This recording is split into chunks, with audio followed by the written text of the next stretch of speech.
Hi everybody, welcome very much to the channel. I'm here today to do a watch party together with you to the final part of the first day of Indianapolis Regional, which is the first ever tournament officially being held by the Pokemon Company in Pokémon Champions. Thank you very much for being here. Your support is greatly appreciated. I wish you the best thoughts, ideas, feelings, and emotions, and a whole bunch of individuality, creativity, and responsibility as well. This is before round 5 will start, so I think 8 rounds will be played. So we still have 3 rounds to watch, which is pretty nice. It will be around, should be around 3 hours, 2 hours if things go fast. But before we start, I want to share with you that a lot of people are having bad experiences. They say that the bathroom is not working, they have no water, the internet connection is really bad. Welcome! You're already watching. You were watching since it began. I was watching the Champions League final. It was pretty cool. But now you're here to watch some Pokemon Champions. So, what's your thoughts so far, Cole? You've seen some cool strategies. Well, I was at a family gathering today and I was watching a match with my girlfriend, and we've seen a King Gambit getting frozen by a Ninetales Blizzard, so that's fine. What meta games are you watching? What archetypes are being popular? What are you guys observing here? And I need to change some things here on the live stream settings. Too many Zardwise? Yeah, that is unfortunate. And they playing well. They being bad but still winning. How is it? How is it?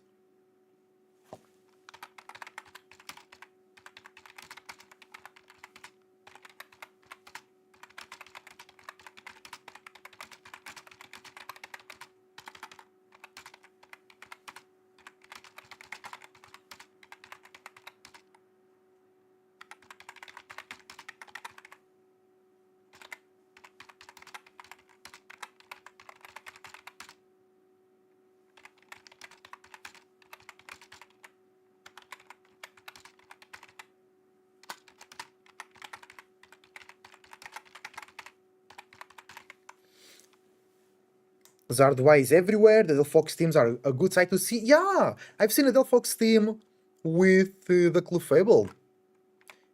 And are the natures being shown? I saw somebody saying that they weren't being shown. Because for best of 3, things are different than for ladder, of course.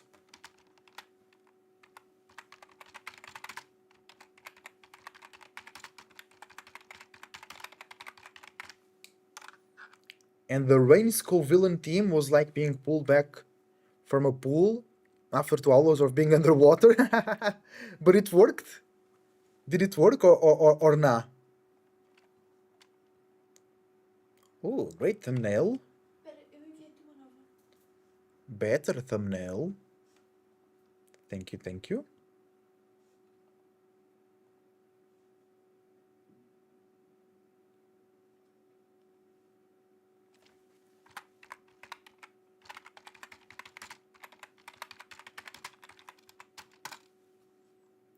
Okay, let's change the thumbnail here. We're waiting for the round 5 to start. Any noticeable players? I've seen a player that is friend of a content creator and he was playing together with Wolfie, but not with Wolfie. Any cool players on... any cool players on the stream? What you guys have seen? Welcome everybody, welcome, welcome.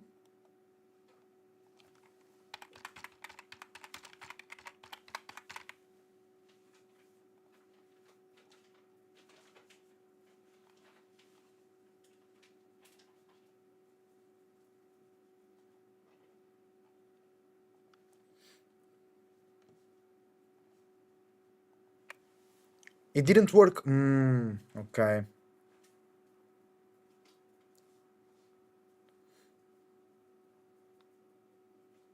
It didn't work. Okay. So Scovillain is officially not good, right? Scovillain is officially not a good mega. The strategy is not good. It doesn't work well enough. I see, I see. Okay, this will give me time to fix the stream here, because I just finished the football stream, so I need to change the tags and whatnot.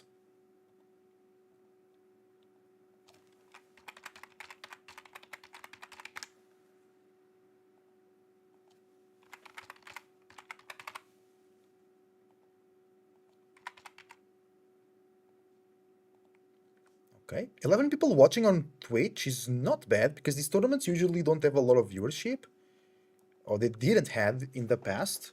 So 11k is really good. On Twitch only. On Twitch only.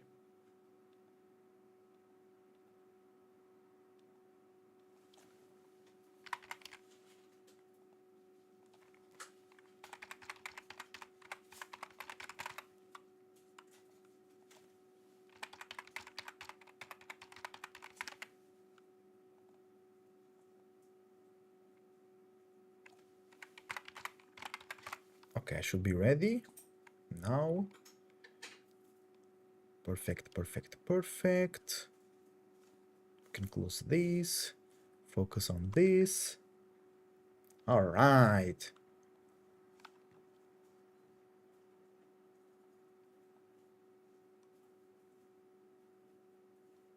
It's odd to me that so many players have kind of seemed to go for the safe route here. I know there are decent amount of Tyranitar, and like hopefully we can see that because I think it's like Now they're talking about a lot of Zardwise being the safest route. They have some Mega Titars and whatnot. gone conservative with that, at least with what we've seen on stream so far, because I don't think that's reflective of the Pokemon's actual power. Yeah, I think I agree with that. I have to go to the bathroom and get more Scovillain, okay. Bring more water as well. Billy's construction of the Espathra team. Espathra! There was an Espathra team. Rage powder and protect the Okay, I'll go to the bathroom real quick, guys. boost like a calm mind, I'll grab more water. See you in a second. as, neutralizing some of those physical threats so that Archaludon could come in with some calm mind boost or the speed boost and feel pretty secure. Obviously, it didn't work out for him in that last round, but Scovilla as a support mega is kind of unique in that it is actually usable in this format. Most support megas are not usable because the power of a mega is too strong to give up. Like, there's an opportunity cost to using a support mega. You're losing out on a major offensive threat. In this meta here in MA, where you have Basculegion, you have Archaludon, you have all kinds of incredible offensive threats that are not megas or do not require a megastone. Like Glamora does not require a megastone, although it could. Some of those support megas like Scoville and maybe to a lesser extent something like a Clefable or Audino, I don't know, maybe. Okay, so now we have our wish list. Is there anything else to add to that wish I just list? wanted to follow up on this Scovillain thing a little bit, which is that I really think this is Scovillain's time. Like, if it's going to happen, it seems like it should be in this regulation. So, like, if not here, I hope at NEIC and Terrain people go for it, just because, like, you'd assume, and like, who knows where we're going to go with regulations, right? But it's like, we have Mega Evolution, we have relatively few other Pokemon, we have no, other than type boosting, offensive items, right? It seems like if a Pokemon whose job is to be a Mega Evolved Pokemon that supports its team by not taking damage, this is probably the strongest Scovillain's ever going to be, right? You know, you'd assume more Pokemon get introduced to the format, the power level of the format increases, it becomes harder for Scovillain to tank for your team, right? So, like, I'd like to see it win at some point, right? And that point might have to be pretty soon. So, like, come on, let's give it a shot. Limited opportunities for Scovillain right now. Maybe it'll be there for round number 5, which is ready, everyone. That is enough from us. Let's get this tournament restarted and send it to your casters, Rose and Jake. Thank you so much, everybody. We are here with Swiss round number 4 and 4/4, and that all adds up to Swiss round number 5. Thank you, Jake, for that joke. And I'm really good at math. It's all on one hand. That's all I gotta say. So it's 5. Here we go. We got there. We're filling out the hand. Let's go down to the stage and get ready because I'm so locked in and ready to get into another match here for Indianapolis Day 1.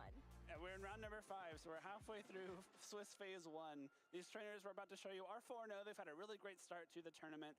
They need 2 more wins to secure their spot in Phase number 2, hoping to get that 5th one right now. But we still have a lot of Pokemon to play. This is, the 5th round out of 8 in the first phase, and trainers need 6 wins. Alright guys, I'm back. Right in time. Right on time. Here we go, here we go. A good spot for top cut, but getting to that Phase 2 is the first step. Yeah, it's been a long day already, so there's definitely Let's go. First match that we'll be watching. Hear from our compatriots over there about kind of The Reigns villain had Espatra. Oh, not just the first interesting. Champions regional, but there's still championship points on the line. Yeah, this people can qualify for worlds in this tournament. And for Dawe, you know, one of those competitors that is right outside that top 80 of the North American leaderboard that you would need. Let's go, let's go. But they need to do better. People complaining about the conditions of this regional. Here we go. Ooh, Mega Floette and Mega Charizard on the other side together with the Floette. We have a Vivillon on the YC team versus Killian Van Severn. Ah, that's the cookie cutter team on the right. Cerulege! Okay, I'm rooting for the left one. I'm rooting for the left side here, of course. The Milotic. Is it the Milotic that Cole on YouTube hates? With coil and hypnosis and whatnot? Or is just damage to counter Incineroars and intimidates in general? Vivillon is sashed or scarfed? We see a plushie of Breloom over there. You should go a bit forwards in stream. You're a bit behind. Oh, because I'm on YouTube. I'm on YouTube. I think on Twitch it's ahead. We can't pull back, but it's fine. I prefer to watch on YouTube because we can actually go back. 5K watching. Let's go.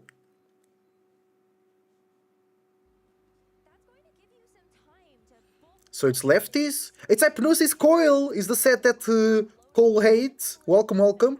Protect, Shadow Sneak, Bitter Blade, Bulk Up, Cole Burberry on the Cerulege. Great to counter the King Gambit. It's Focus Sash Vivillon. No Tailwind. Wait, does it learn Tailwind? I think so, but no. I'm also on YouTube and I'm ahead of you. The stream is a bit delayed. The stream is a bit delayed. You receive my things later, right? Incineroar with Citrus Berry, Fake Out, Throw, Chop, Flare, Blitz, Parting Shot. Cine.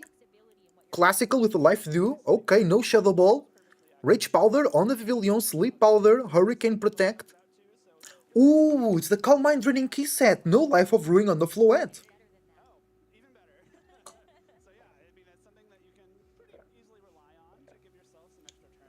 I'm really excited to see here the Cerulege. Good counter to Charizard Y. With Cole Burberry can be good versus the King Gambit. From Dawe's moves, I can say that I'm still ahead. I'm live. I'm as live as I can be. You know, because you receive the stream later. You have to account for that little delay, you know. Okay. Yes, that Milotic set is very, very annoying for sure.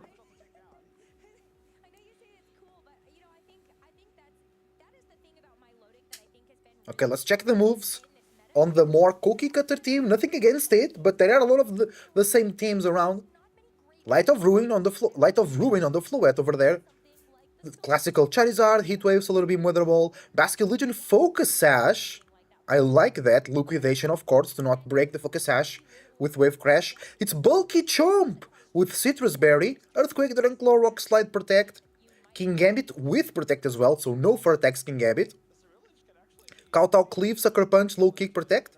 Cold saying, is Dawe a guy or a girl? I don't know. If they're a guy, they identify as a girl. If they're a girl, they are a girl. It doesn't matter. It doesn't matter, we're here to play Pokemon. Whimsicott with Fairy Feather, I love it. Classical Moonblast, Tailwind, Encore, Protect.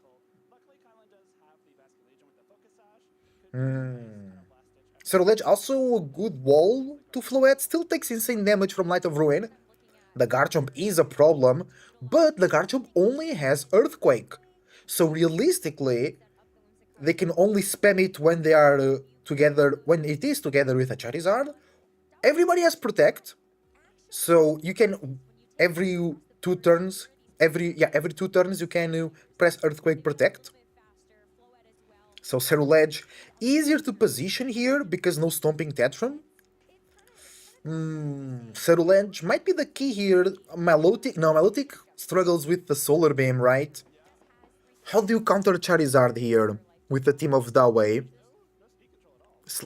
No sleep powder, no speed control, that's true. Good point from the commentators, no speed control from Dawei. You have the tailwind, of course, on the Whimsy. You can fake out. Oh, there are some problems.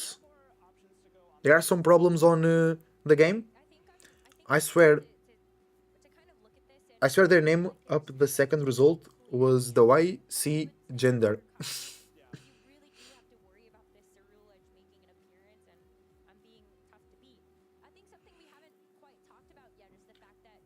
I don't know how they're gonna counter the Charizard.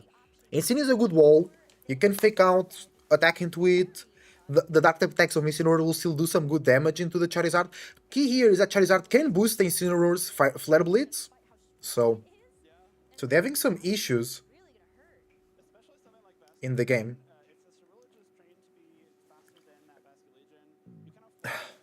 Sorry.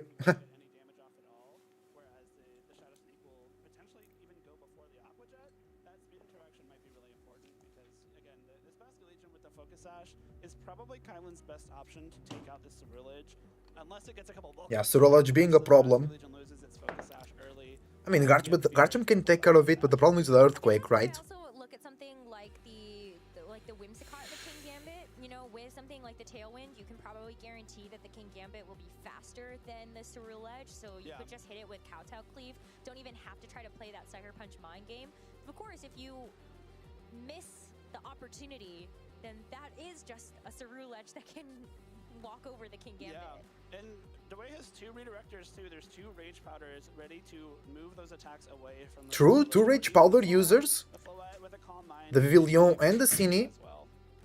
But Charizard doesn't care about that because Heat Wave.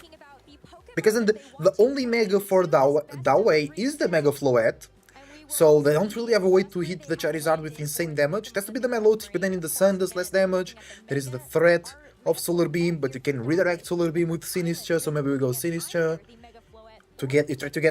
You try to put together Sinistcha and the Milotic. Milotic is Coil Hypnosis, so they can put somebody to sleep. Yeah, I think Kylan is a team that it fits better into Dawei, but Dawei has a lot of tech.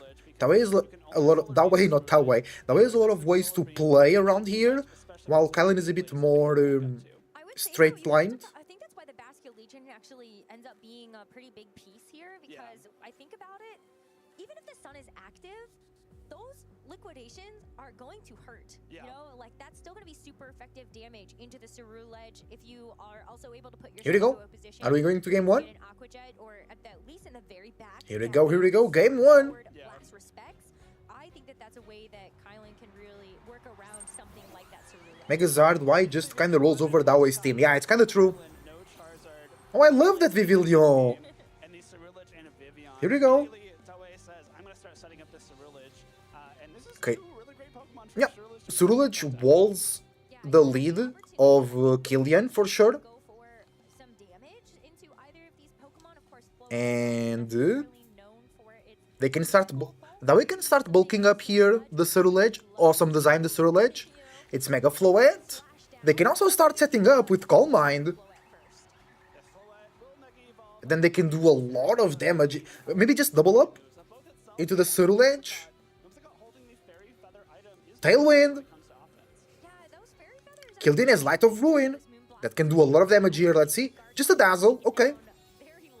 Vivillon survives. Okay. Sleep Powder into the Floette. Great move. Okay. They don't have Calm Mind? Oh yeah, that's Dawei's set. Sorry. Bitter Blade to recover some HP. No Focus Sash. Full HP not for Ceruledge. There is Tailwind though on the other side. So that's really good for Killian here.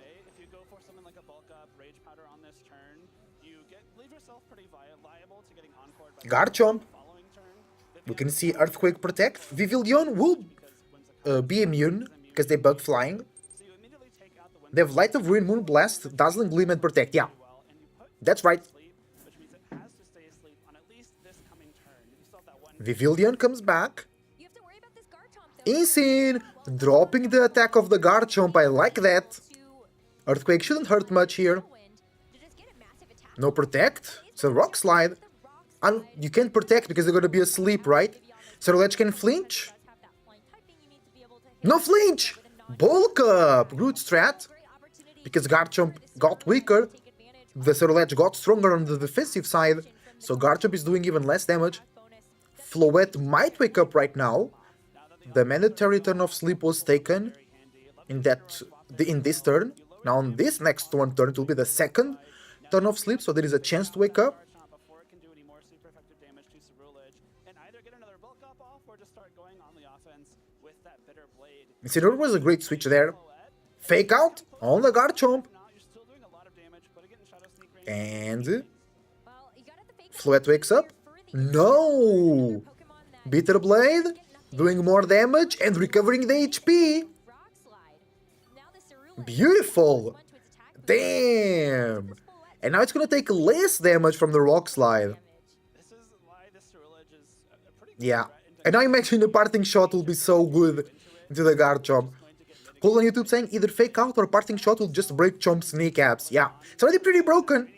It's almost kneeling down. It's almost bending the knee. But in this case, the Ceruledge, I think, is more positioned, more better positioned into the rest of Kylan's team than that earlier Floette was. Especially considering Dawei still got all four of their Pokemon. They could swap out and back in that Incineroar, get another Intimidate down on this Garchomp. Shadow Sneak should probably kill. Oh, protect from Ceruledge. Rock Slide.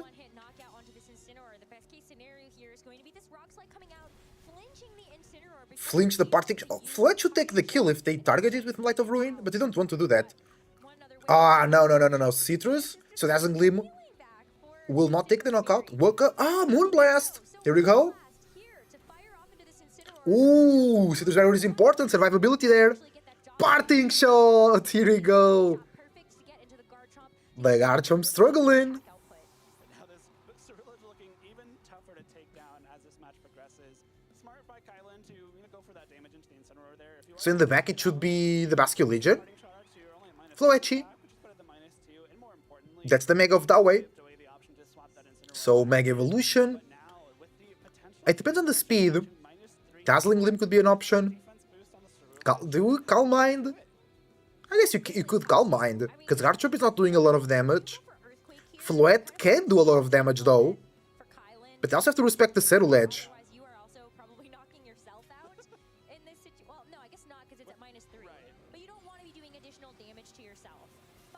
Here we go. Mega Floette.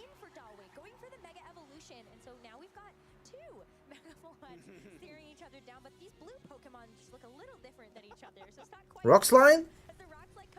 Okay. No flinches, please. Moonblast from Wood Floette. Ooh, okay, Garchomp goes down. Yeah, that's good to know. Floette faster than the other. Light of Ruin into the opponent Floette. It survives on 8! Oh, do we see a bulk up? Nah, the flinch! Okay. GG. Basque Legion. And Fairy moves are now 66%. No, I don't think the Fairy order stacks up on each other like that.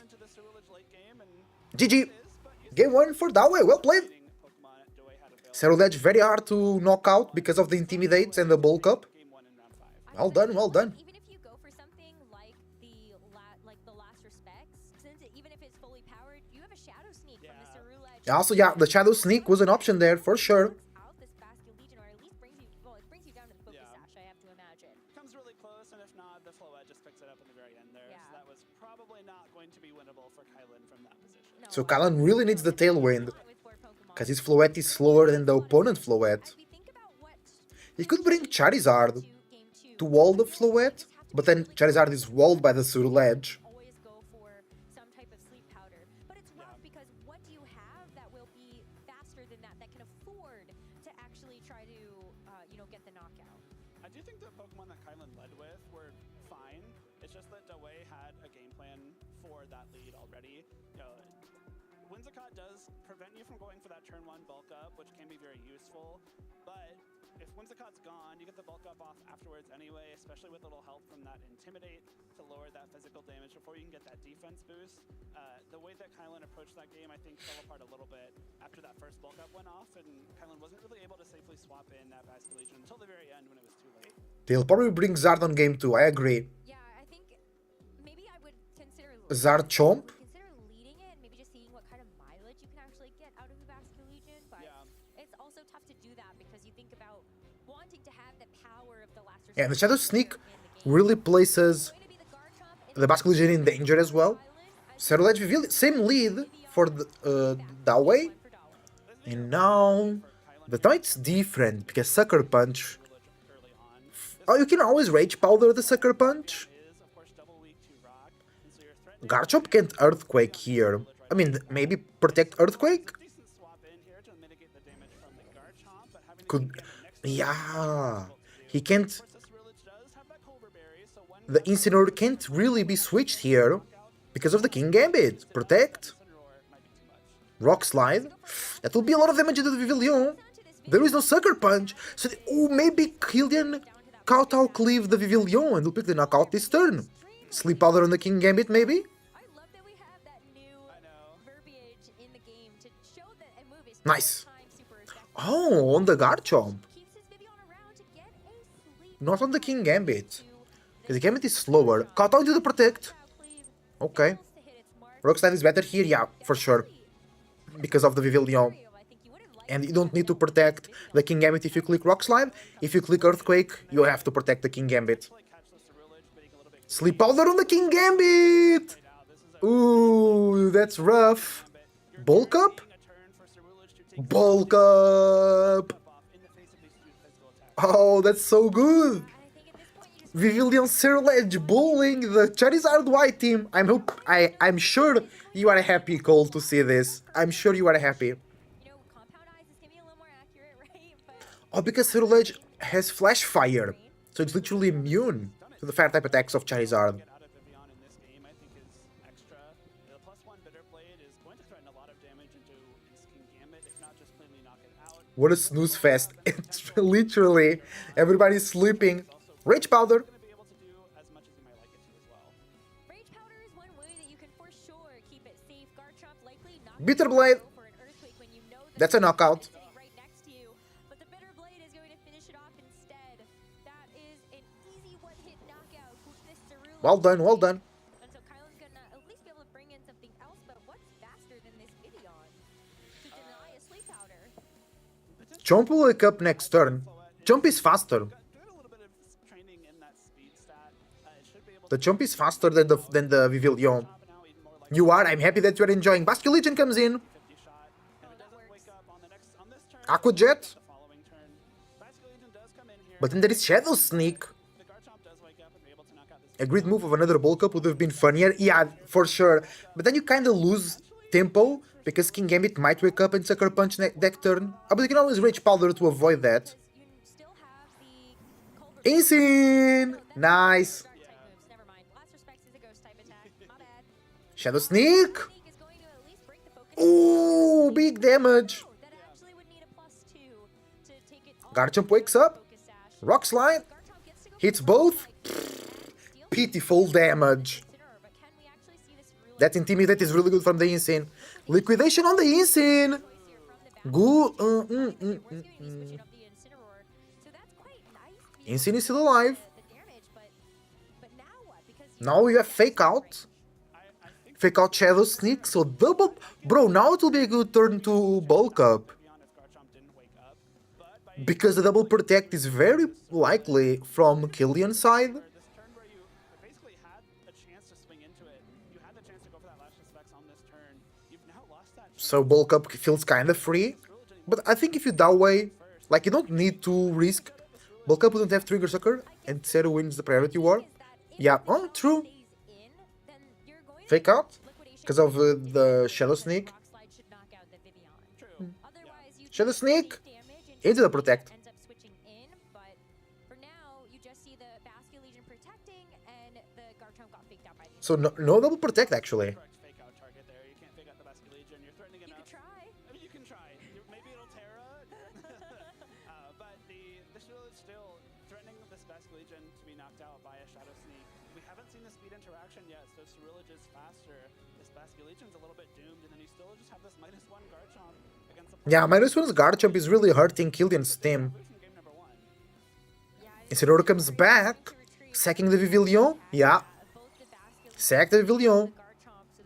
Aqua Jet into the Cerulege. Good survival. Okay, at least guaranteed damage down onto. Oh, he's faster. Shadow Sneak comes in and Okay. finishes it off.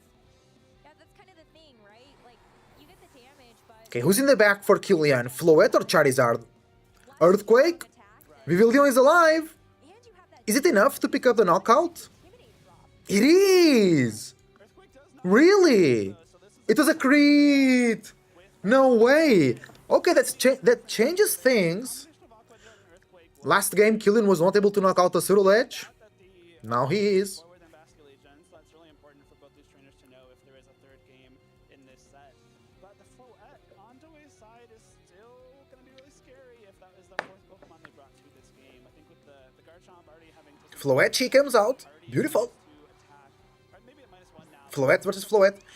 We know that Daiwei's Floette is faster, or at least it won the speed tie. It might be just the game winner here.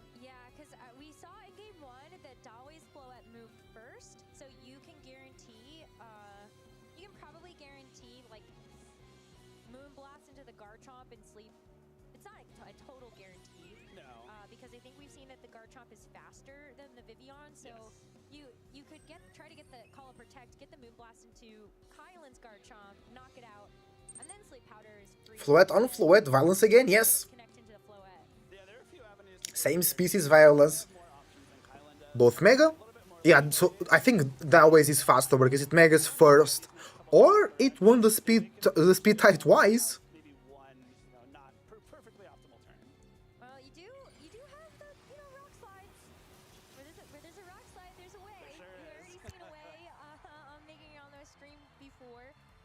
True, Rock Slide Flinch can always save the game here for Killian. And we also Protect on the Vivillon. Light of Ruin in the first game. Okay.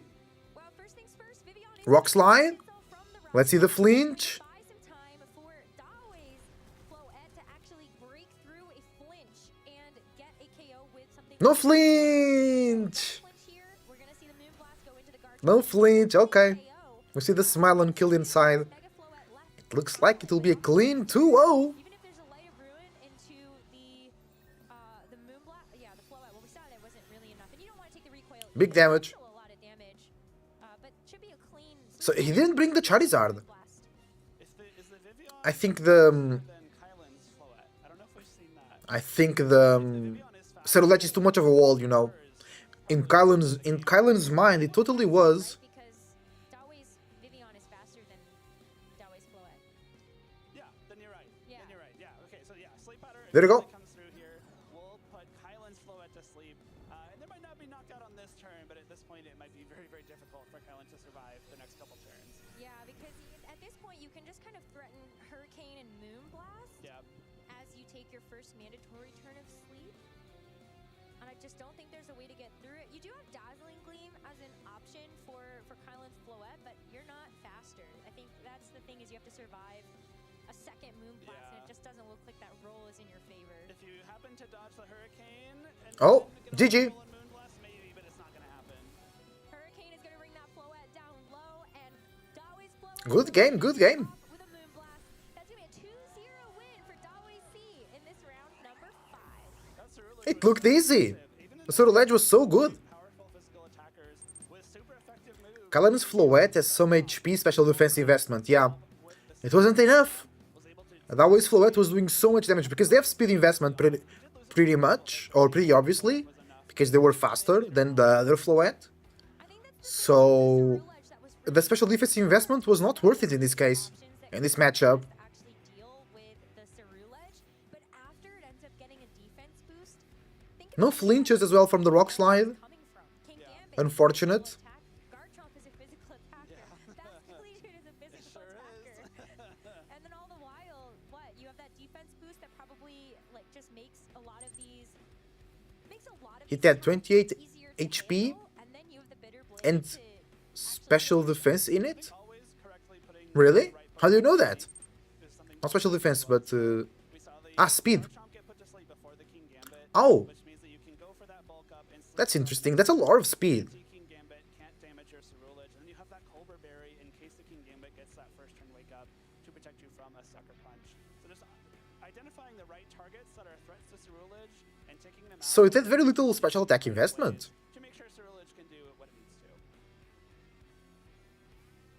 Watching two Mega Floettes battle against each other is probably something we will see more of as we I bet so. continue through Regulation MA.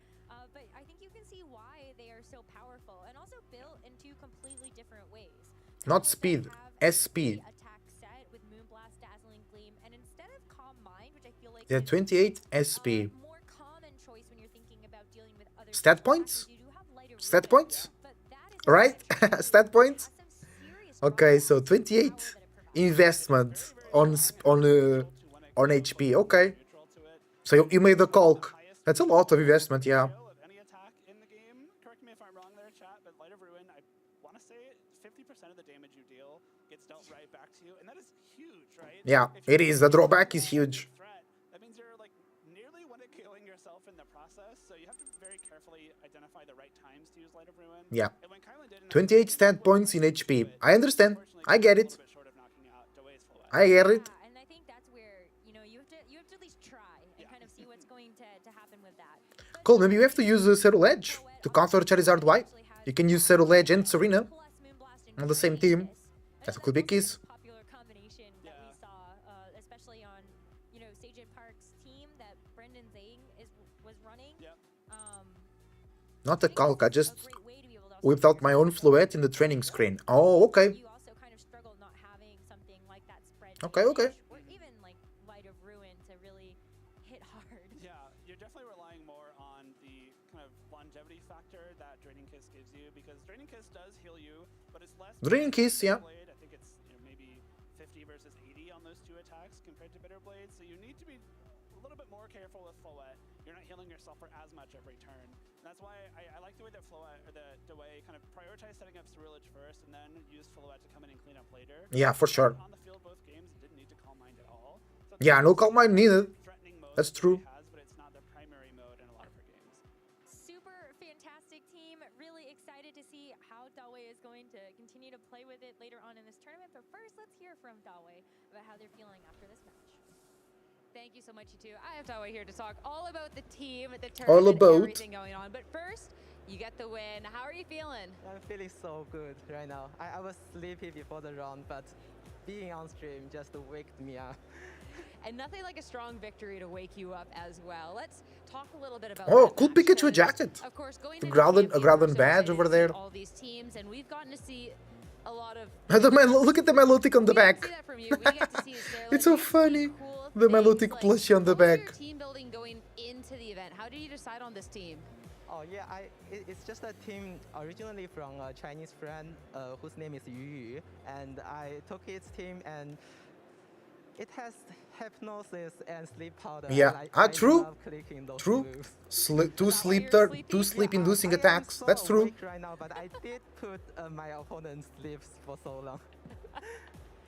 I mean, I want to talk about the Cerulege because it seemed like Yeah, it Cerulege was the fun MVP. with a bulk up Cerulege because was the it MVP. did so much, but even without, like, it seems like one of those Pokemon that not too many people are running, but it's so good. Yeah, it's like my last round opponent exactly had the Charizard Y and the Floette as the Mega Pokemon, and both are so Yeah. weak. Yeah, they are countered by Cerulege. That's for sure. Yeah, that's basically. I mean, why I Ceru really and love Serena that is Pokemon. 2/3 a Water Fire And then Grass I core. wanna True. talk about that game And then too you and how broke use, it, especially to, Mega again, Blastoise. What seems to be, okay, for sure win. We have the Cerulege. We get a bulk up, and then a crit comes on through. So were you like, oh, we're going to a game 3, or how do you feel confident you could still pull that one back, which you did? Yeah, it was so tricky at that time. I wished I didn't flinch, and I didn't. But then the earthquake crit just messed a lot of things up. But I was still pretty confident at that time because I was hoping their last mon was Floette, and I knew their Floette Yeah. just under speeds True. my Floette, and just Yeah, and it's not a speed tie. I'm so glad of that. Yeah, it's not a speed tie, yeah. You need a lot of confirmations to feel secure about the speed How are tie. you feeling going into the rest of today? Yeah, I'm feeling very good right now. Actually, today is my birthday. Oh, really? Yeah, and so, Nice. So it's, Happy it's birthday. Just, so amazing to have 5-0 right now, and yeah, just very happy. It's actually today is your birthday? Yes. Like today? Happy birthday. Oh, thank That you is so much. awesome. Make sure happy birthday's in the chat as well. That is absolutely amazing. Hopefully we can just go undefeated for the birthday gift. But then I just want to ask then too, like with Champions, everything else, like of course some people are kind of nervous coming into this, but it seems like a format like that you just picked up so well. Like was that just from the get-go or? Yeah, it's like I always just pick some team that everyone's not familiar with. And Yeah, that's a good choice. Win with this kind of information difference, right? Yeah, that's just. Also, so did you saw the shiny Cottonetta hatch? I did see that. That's pretty cool. I really like it. I didn't knew shiny Cottony was like that. I love it. It's a very cool shiny. Could easily enter my top shinies. Shout out to the original author Yu, and and Gavin Michaels, who runs the same thing with me, and we also practice a lot. And shout out to my partner at home watching, Lisa, and also I want to especially mention Zhe Zhang, also known as Hupu Metapod. We really love him and miss him. Yeah. Really well said.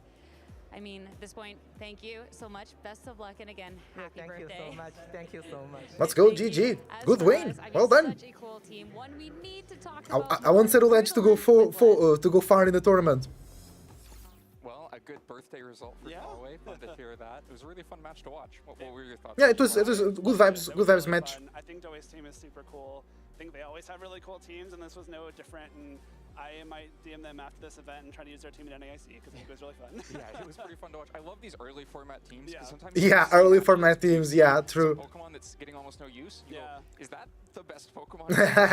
And this was a match that made Cyril Edge feel. I think the problem with Cyril Edge is like other matchups are really bad, Megas, the only, like, but against the two common Megas is pretty good. top 12 usage because it does so well into both Charizard and Floette. Yeah. And we saw that, full force in that match.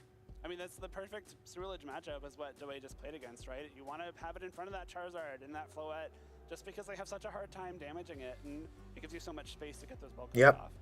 Very hard to damage. It's interesting because looking at the matchup, you do great here against these two Megas, but it feels like everything else is a problem for the Cyril Edge. Yeah. And yet, it still had a huge impact. Yeah, I was saying that the Garchomp will be a problem, the King-Gambit will be a problem.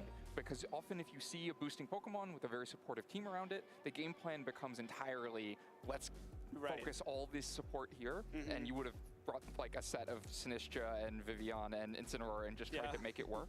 But I loved that in both games, the last Pokemon was the Floette of her own, since she hadn't used a Mega to boost up, and so had this extra damage potential at the end of the game that really closed those out. Even it was a Calm Mind Floette, so it's kind of setup oriented too, but you don't need to Calm Mind every game. You just closed it out with Moonblast in both of those games, so I think just a smart use of that. And the extra speed helping there too, moving before. Like My team shuts down Cyril Edge pretty well, because Starmie should OHKO and outspeed, and Zarina blocks Shadow Sneak. True.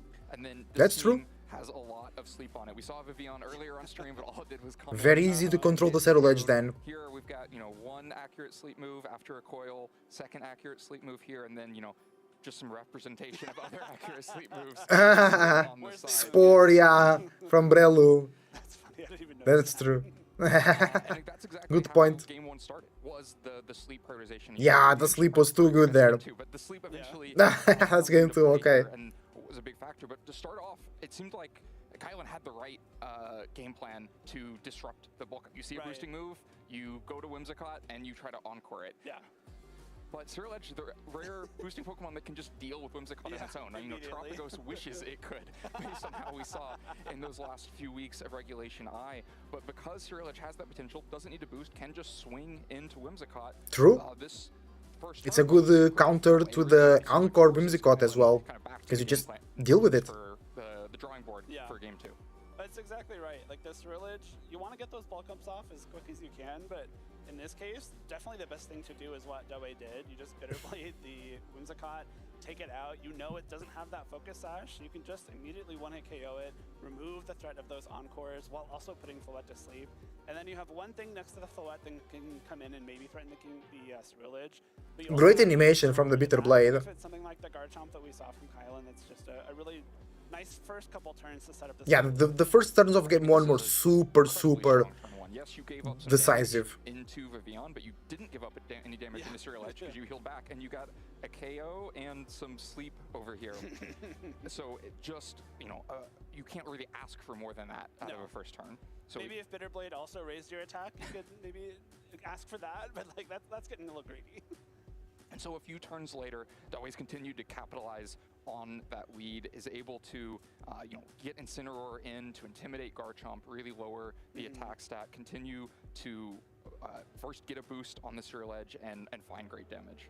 Yeah, the combination of swapping Incineroar in to get the Intimidate while you bulk up, and then also threatening Fake Out, you're kind of buying Ceruledge 2 turns at once to get that bulk up, and then... Yeah, Intimidate plus bulk up, a great combo. Bitter Blade, you're immediately back to full HP again, and like, now what are you doing to try and combat the Ceruledge when you've had what is kind of your best positioning possible against it with the Pokemon you brought?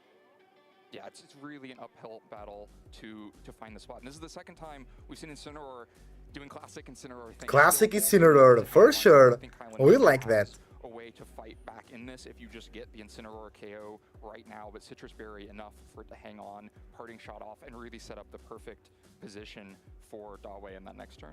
Yeah, I mean, just perfect. Yeah, like, even with a rock slide, the Moonblast double up because of the Citrus Berry, the Incin survived, and parting shot, which made the Garchomp even weaker. Threaten to bring it down to -3 with Intimidate on the next turn, and then you just can't touch Ceruledge anymore. Like, you can maybe critical hit it, but that's asking for a lot when any damage you do is probably just getting healed back. My up. connection is ass. Get a better service, bro. KOs into Garchomp, right? Like, you would really like to switch. It's something like Kirby now, something like Try, or like Trey, your friend. Because then you're really going to have no way back into this, and so Garchomp just gets funneled down without having almost any impact on that game.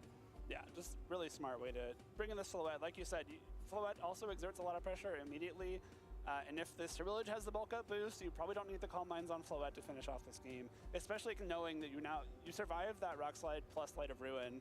That's probably something that might come up later on in this game, so really good for Dawei to know there.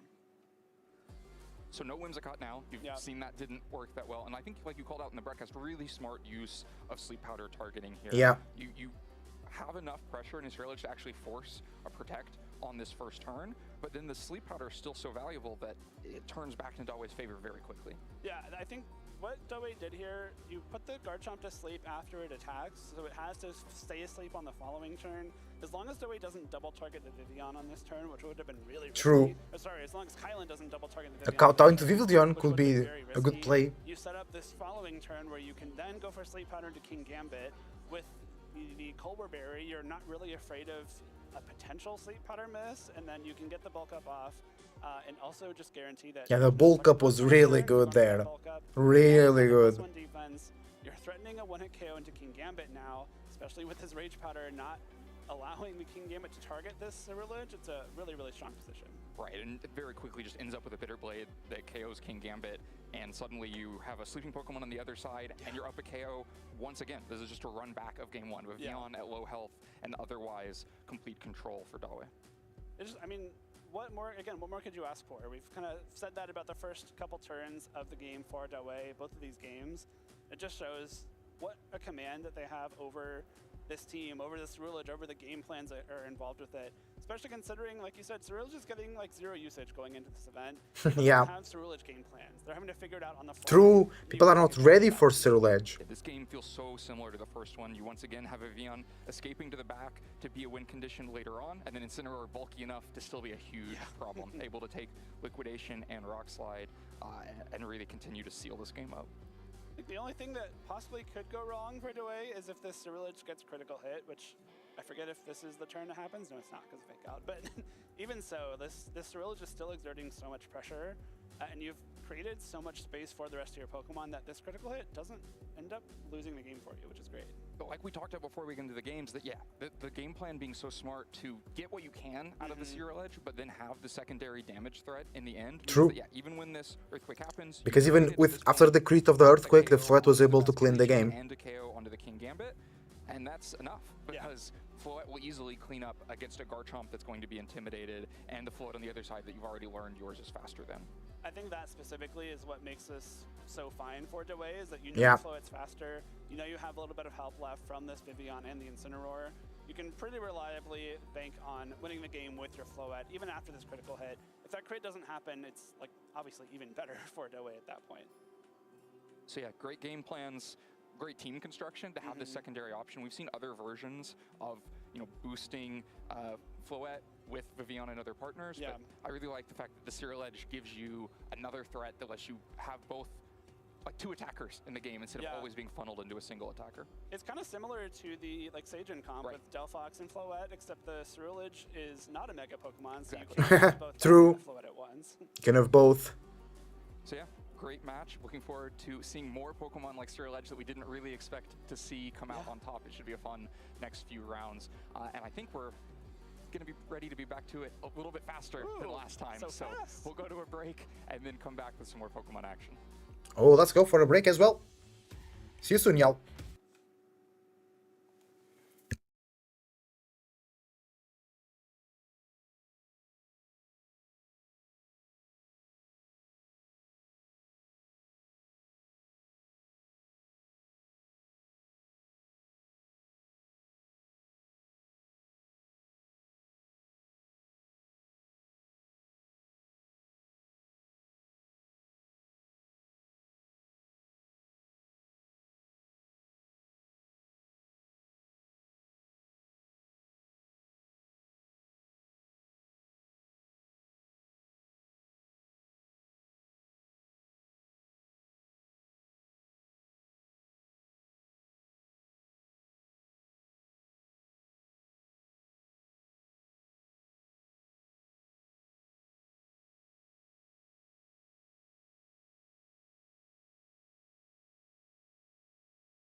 Hi everybody, I'm back. Welcome, welcome. How we doing?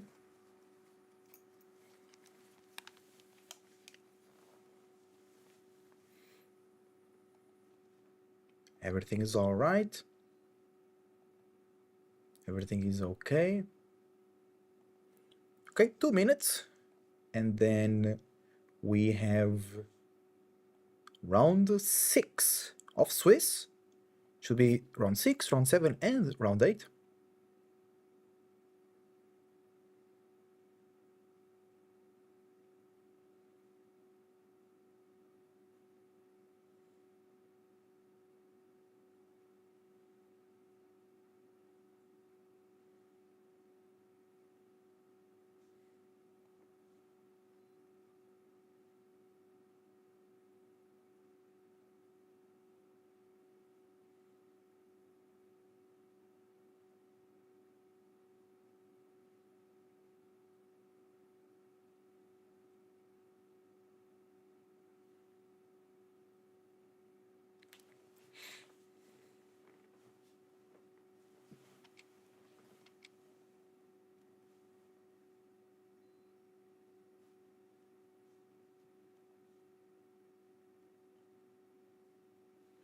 $50, here we go.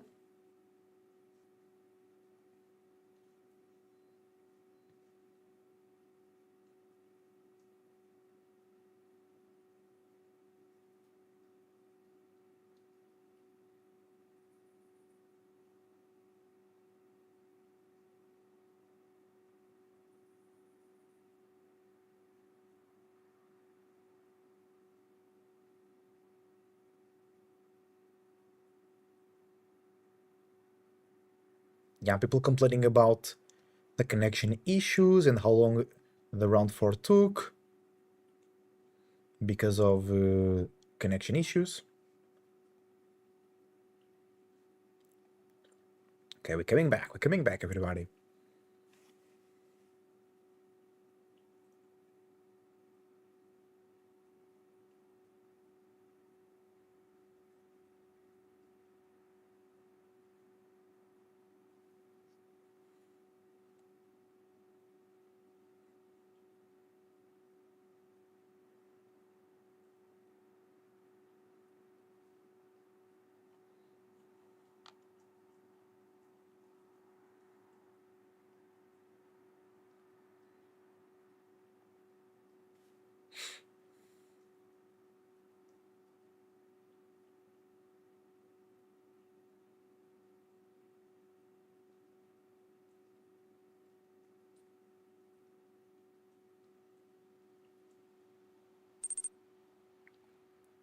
My head hurts. Ooh, drink a lot of water, bro. Drink a lot of water. And the headache should go away.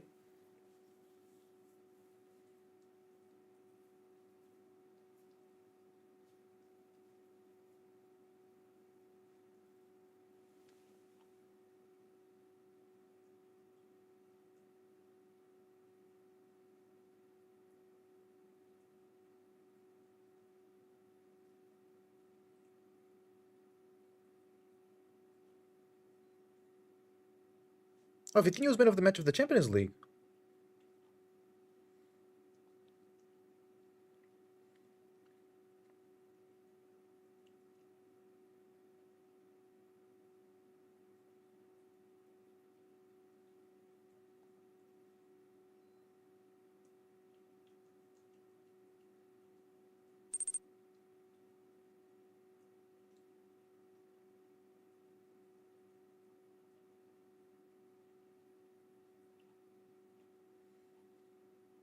Here we go.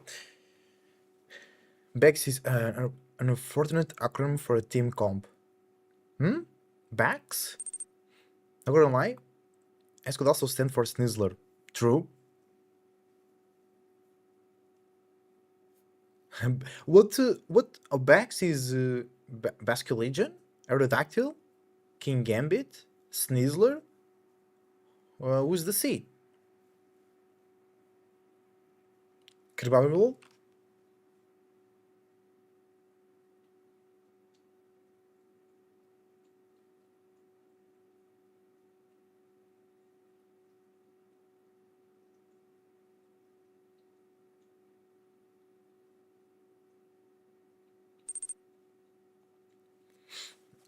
It's the thing they were talking about just now. Oh, I'm not listening.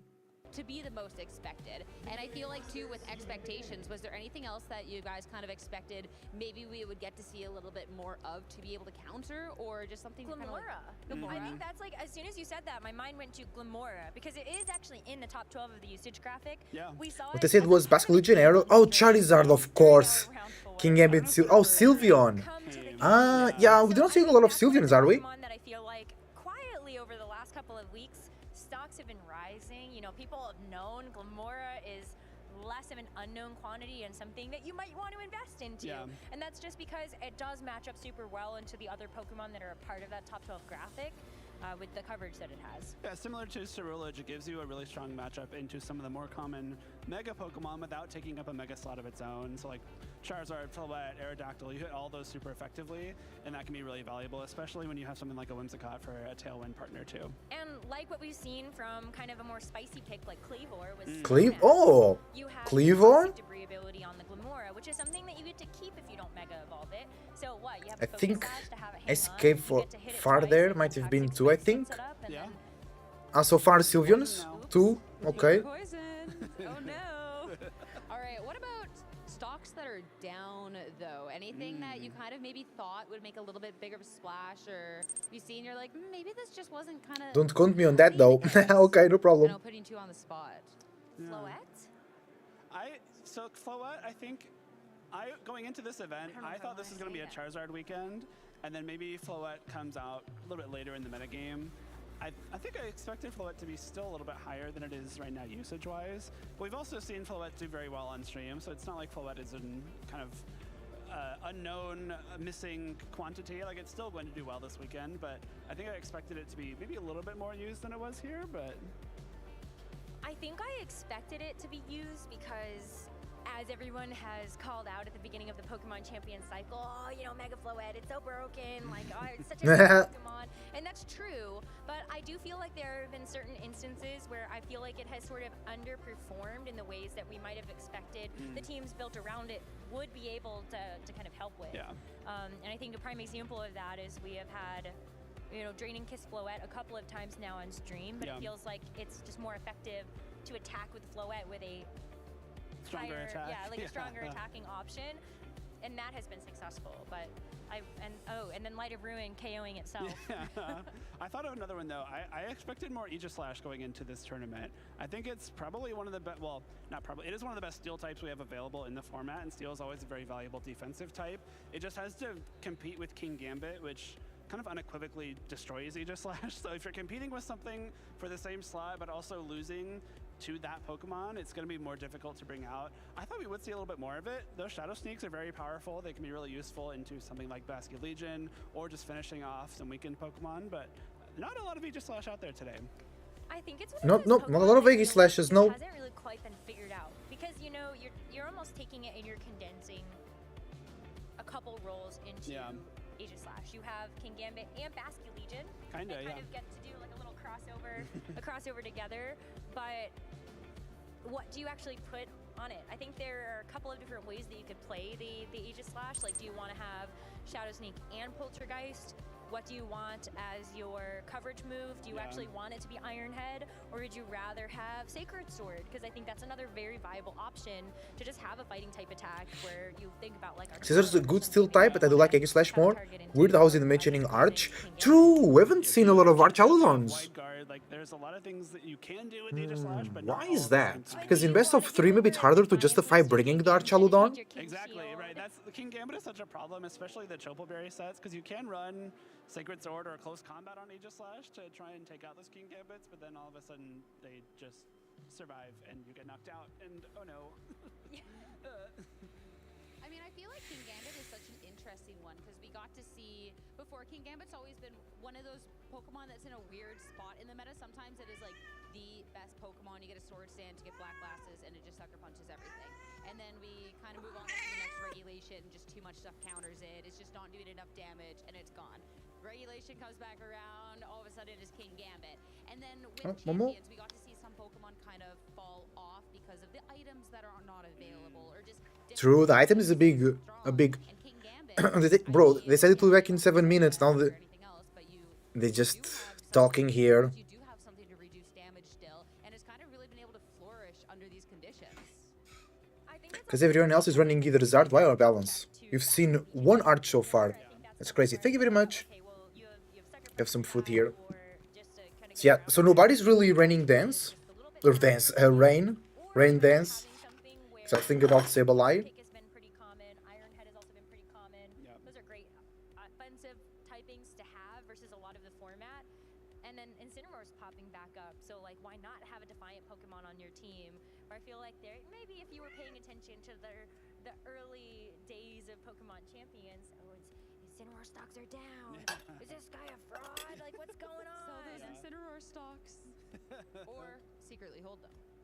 Oh, I think you should hold them. I think you should absolutely hold your Incineroar stocks. I think there was a very brief period of time where we ended up seeing Supreme Overlord King Gambit, actually, because there was just no need to run Defiant because there were very few Intimidators. Like, what are you gonna do?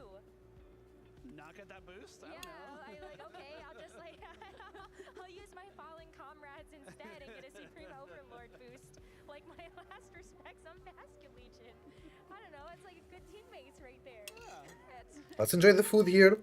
Can we start round 6, please? Come on, guys. Bring the match to us. Next match. Let's go! Right when I asked. They watching my stream. Incineroar stocks are down. Buy. Yeah, I'm buying too. Or I don't know if I'm too shocked that we've seen a heck of a lot more of it on stream so far than we did relative to kind of its place on the usage chart, where I do feel like it's not quite as good as it was before, but I think it's still a lot better than its usage would indicate. So buy while stocks are low, everybody. Yeah, buy when low, sell when high. Like I'm selling off my Charizard stocks right now. It's been doing well on stream, but then I saw Dawe just run over that team with Saraled. Like, if you came to this tournament and you prepped to beat those big six, if you came to beat the Quebec's team, then you're doing pretty good right now. Yeah, we'll still figure where to put that G later, but yeah, I mean, I'm surprised more traders didn't have to do that, right? To me, the conventional wisdom is like, okay, well, we know there is one highly established archetype, and unless I think it absolutely cannot be beat, I should counter it, and I'm glad at least one trainer did. I mean, it's certainly not the only one in the field, but we've had a very, like, Charizard-biased set of traders so far. Yeah. People mix it up a little bit moving forward, but I don't know if my money's on Charizard to win. I feel like somebody's just going to hit, like, 12 Charizard matchups in a row with a favorable matchup and eat them all. Yeah, I mean, you get it, and that's great. Let's go. At the top of the leaderboard as well. Let's take a look at who is at the top of our leaderboard. Beat all the Charizards. As we head into round 6. They said it couldn't be done, but we are now headed into our 6th round of Swiss, and all 3 of our players to watch are still undefeated here. Off the screen here is Palchu is there, chilling. 5-0, but Palchua and Raghav Malavia both on here at 5-0 with a lot of Oh, Wolf lost a match at least. Then we have there Raghav, that he won the Grand Champions Festival, right? So Raghav, 5 wins, really good, really good. Scarlet and Violet watching, the just-in-tang arc, like, oh, this player just came out of nowhere, like, immediately became one of the very best players in the region, and we kind of see, I mean, maybe not quite in that level, but like something like that every generation, right? Yeah. So I'll be excited to see, who it is early in Champions, who just like really takes well into the early formats of the game, and puts the work in and does well. As much as old guys ourselves, it's fun to see names that we remember, but I think that the new stars being crowned is always my favorite part of this all. Yeah, absolutely. It's the names that we don't recognize that are the most exciting, because if we only saw names that we recognize, then it would be, oh, well, I guess the best are still the best and no one can ever break in. But that is clearly not the case here, as we have a number of players sitting at 5-0. Heading into our 6th round of Swiss, these are our notable matchups in the field, and crucially, these are win and end matches. Winning here at 5-0 means that you will now be guaranteed access to phase 2 of the tournament with that 6th.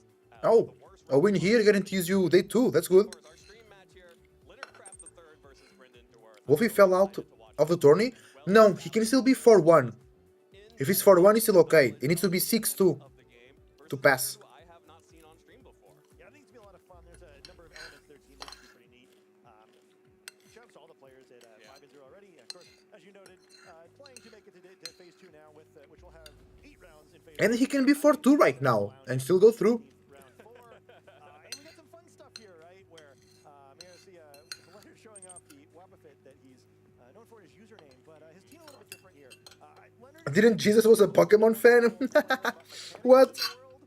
and I really love this team fit, as we'll see once we get into Oh, it's the Joe UX9 team. The Sand with Hydreigon, Corviknight, Mimikyu, and the Rotom.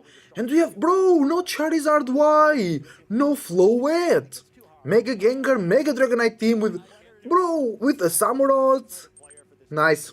makes the game very No Charizard, let's go. doing, but I'm very happy to see him playing. He's exactly the sort of player I think should be on Gengar. Absolutely, and of course, showing off the Let's wall, go. of course, is the other Shadow Tag user. Way back when was the only Shadow Tag user out there. So of course, Leonard should be well familiar with what this Gengar can do.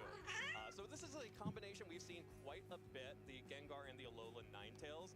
Often we've seen the Alolan Ninetales have both the Encore and Disable. Instead, that's spread across both the Gengar and the Ninetales here for Leonard, which gives him a little bit more flexibility, has the ability to have both of those offense. I'm checking Wolf's results. To set the Aurora Veil on the Alolan Ninetales. Yeah, I think it's a really powerful this way where you kind of always seen that combination like in Whimsicott in particular. I think having the same Pokemon Wolf Glick? where like yeah, you might hit it, but like especially in open team sheet, you really have to be better than your opponent to get away with Is that here? sort of thing, or the game has to kind of be over anyway. I think this But is where there's a lot of times one of Gengar pairings? they'll use their half of the move, the other Pokemon will switch it. It's like, oh wait, I'm suddenly in deep trouble. And I think it's just really fun to watch. Again, it requires you to be the sort of player who's like good at seeing the opportunities for that and like setting your opponent up for that sort of situation. Wolf Glick is 5-0. Wolf Glick is 5-0. He's playing Jesus. Yeah, he's playing Jesus. Ah, that's why you said that. Of course, Dawu Buffett has a Wobbuffet plushie on the table. Let's go. A little bit, but has not really appeared on like a successful tournament team too much. So I think it'll be a lot of fun to watch. Holding the choice scarf. Encore, Disable, Combo, Protect Dragonclaw Extreme Speed Low Kick, so it's not Mega Dragonite, it's only Mega Gengar. Yeah, Wolf is 5-0 in the tournament. And also that the flip turn, which Wolf is 5-0, let's go. Oh, Entei plushie, so cool. Titar, Rock Slide, Knockoff, Low Kick, Protect, Megastone. I love Titar. I hope he can get some wins here today. Corvi, Bulk Up set with a Roost set, no Protect. Okay, Excadrill, Earthquake, Iron Head, Rock Slide, Protect, no Mega Excadrill. Hydreigon with Habanberry to survive Dragon type attacks. Dark Pulse, Snarl, Draco Meteor, Protect, no Choice Scarf on the Hydreigon, very, very interesting. Mimikyu, Ghost Fairy, oh no, that's what I meant, Spell Tag. With this Tyranitar, the Mimikyu in particular is kind of the hallmark of that team. But the Tyranitar and Excadrill here being the core offensive pressure from Brendan's team. yeah, I think it's a lot of fun. I think like would say probably most of us tried this team out just because it's with so early format when everybody was looking for a team. It's a little bit different. The Hydreigon in particular is built differently than things were back then, but it's a very powerful team, right? It's got pretty effective speed control. Cole on YouTube saying this Mega Gengar base D-Knight combo was in the first game of the stream. Oh, but the same player? Or just the same team? Will-O-Wisp on the Rotom. Shadow Sneak, of course. Shadow Sneak, Shadow Claw, play rough on the Mimikyu. No Protect, no Body Press. Guy has balls, yeah. No Body Press, yeah. Just Flying type attack, Flying type damage, and Roost, and Tailwind. Here we go. Game 1. I like these teams. They're both 5-0, so these guys are good. Leonard versus Brendan. The team in the Corviknight and Mimikyu being the leads here. Corviknight will instantly catch that Incineroar with the Okay. bouncing back off the Yeah, Mirror Armor. will be led But the King... to instantly set up the Mega Evolution. The Gengar here... To try and pivot around to find I guess you have to really knock out the Corviknight, so then they start bulking up. No, Shadow Ball from Mega Gengar will still do a lot of damage to the Corviknight. Mimikyu, you have to hit it twice. And Shadow Claw, Shadow Sneak should pick the knockout on the Gengar. So you have to be careful with your Mega Gengar here. It's Mega Gengar, here we go. No worries. It's a bit weird here, because of the Mimikyu, this guy's ability. Protect on the Gengar. Let's predict. I think the team will win. I think Leonard will win. Brendan will just go ahead and go for a bulk up here onto the Corviknight to start getting that stat boost. But Incineroar switching out with the parting shot, dropping Mimikyu's attack one more stage, now at -2. So I predict that the Mega Gengar player wins here. Did the website say what's Wolfie's team? No. No. Maybe I can see? No. We can see the team. He's playing Jesus now. Jesus. I know I like Mimikyu more, and they have saying its praises, but I kinda want Leo to win. Yeah, me too, I want Leonard to win. I don't know. We're in the same page.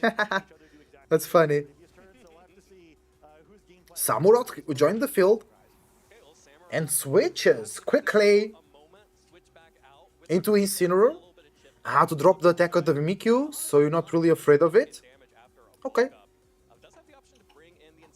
Also, the Corviknight clicked bulk up, nice. Oh, you made a bet with Bay? About what? Intimidate? It's only important on the Mimikyu here. Shadow Ball into the Corviknight, yeah.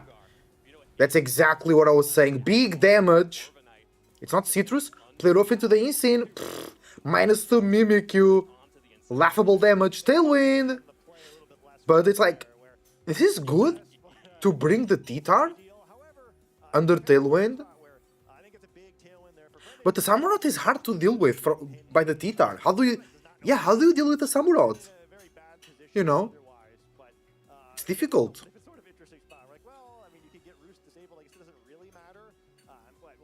Because the Samurott resists the knockoff. Mimikyu needs to switch, of course. It's the T-Tar! Okay. Protect on the Corvi. With Bay and try. Actually, it's Wolfie brought Perish Trap or not. Nice fake out. Shadow Ball. Bye-bye, Corviknight. That's really important. Good. Oh, it survives, though! No! Special defense drop! Doesn't really matter. Oh, the Corviknight. Damn! Lefties.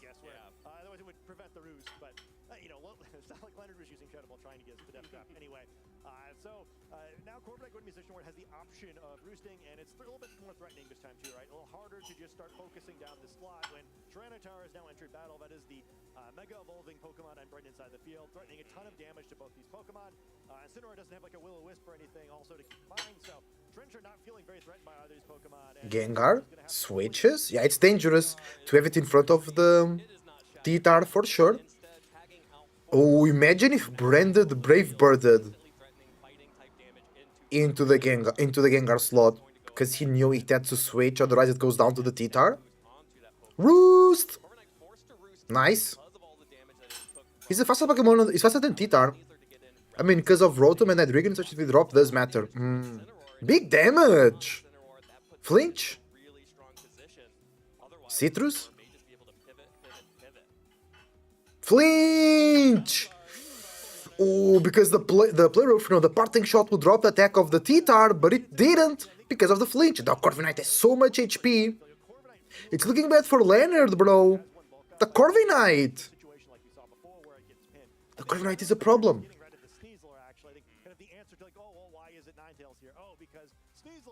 To check this Tyranitar, who otherwise kind of runs over this team.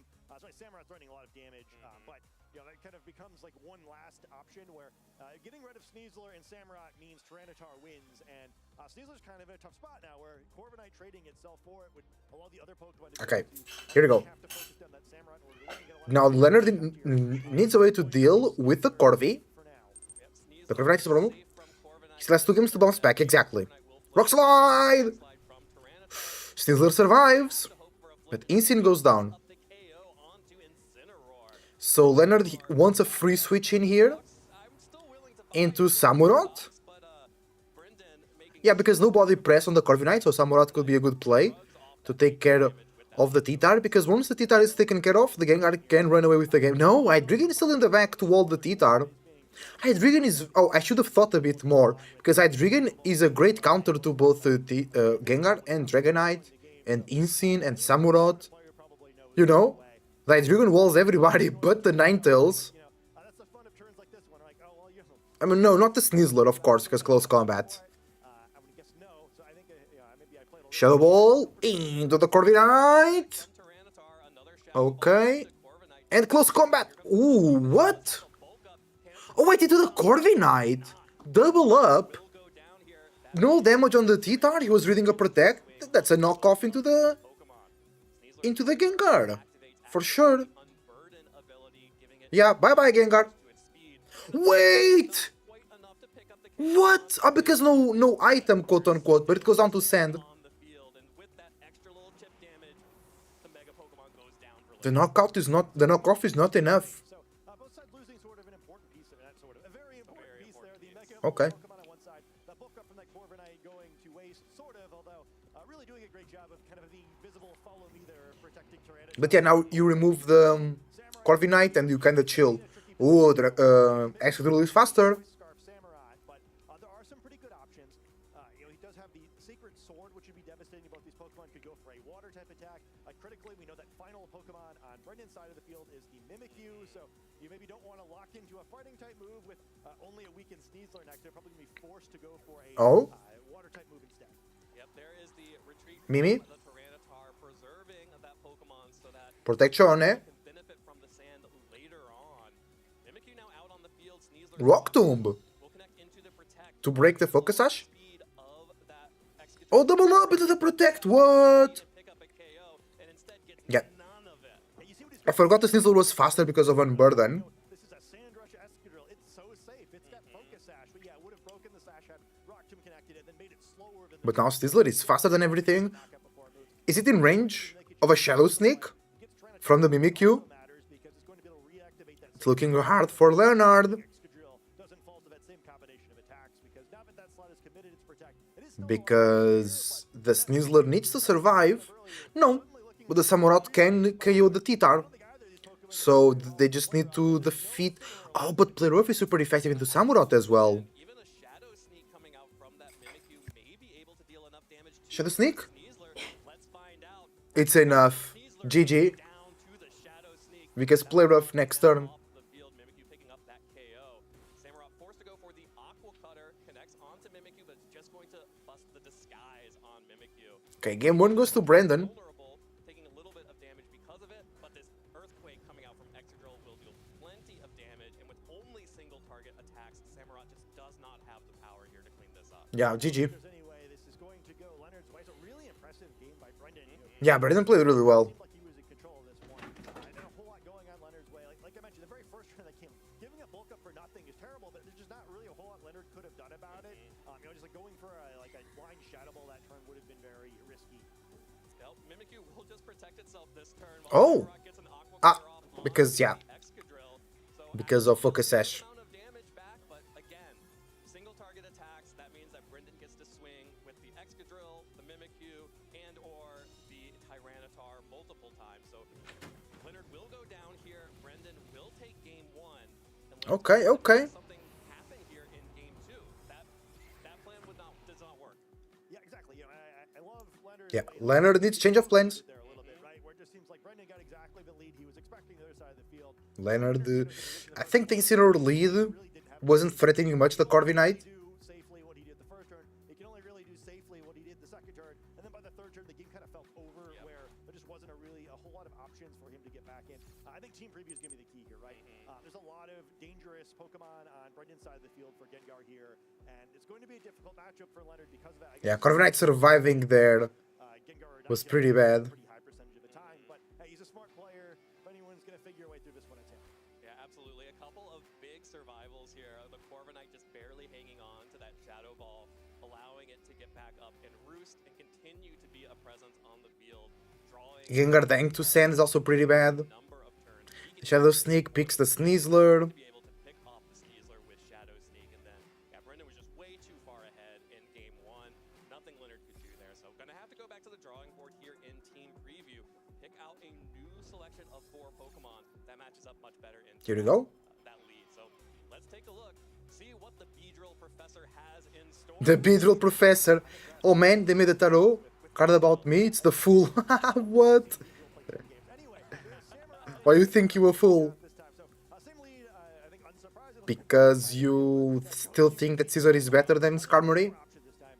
I don't know what Shadow Ball does to Mimikyu. I assume that's very easily a knockout if there's like a double target in that slot. I think because of that, the double is a think Brendan did a pretty good job of calling that. It's the same lead for Leonard, but the Samurott now is threatening.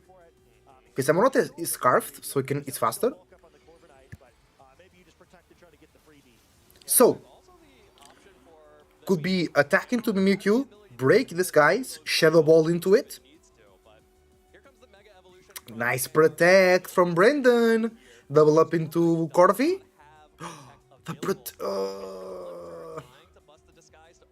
Oh, that first turn is so bad. No. Yeah, I guess fortunately for Brendan, or fortunately for Leonard, Brendan was reading that turn just like we were. Like, oh, I probably shouldn't just give up my Mimikyu for nothing after it wound up being the MVP of that previous game. And that was a really bad play for, not bad play, just like how the turn played out. It was bad for Leonard there. Ninetales was not here last match. Play rough. That's a lot of damage. Oh, 7, right? Break the ball up. Ninetales survives. Sludge bomb. Poison. Oh, poison. Okay.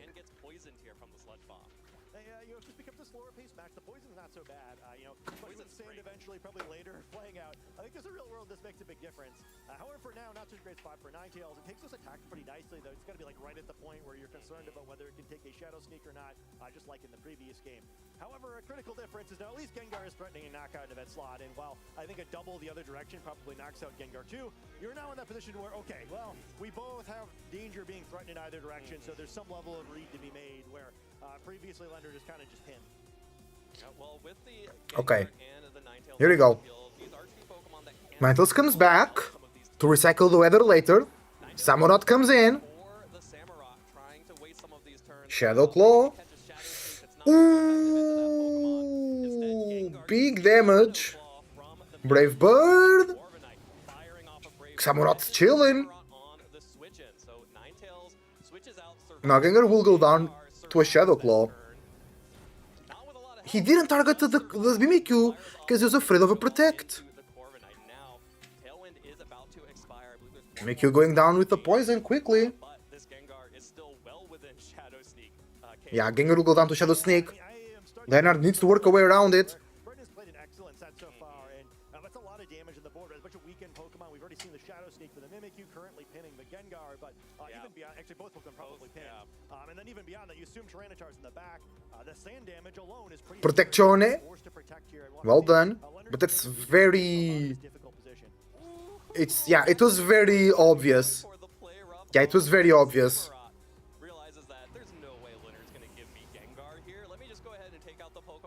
Brave Bird? Okay. So getting that Pokemon off the field, probably a double up, honestly, just to cover for the play rough 5% miss chance. That means that Brendan has taken down a big Pokemon threat. No more Tailwind, but Shadow Sneak still. Once again, but still Shadow Sneak. Mimikyu is just pinning Leonard's Gengar.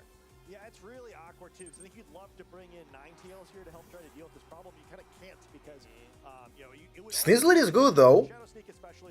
But you have to but if you switch the Gengar, you are forced to bring the Ninetales, which will go down as well. Double Protect. You can Direct Claw Sleep because Mimikyu is poisoned. Double. Shadow Sneak. Sneasler needs to close combat the Corviknight.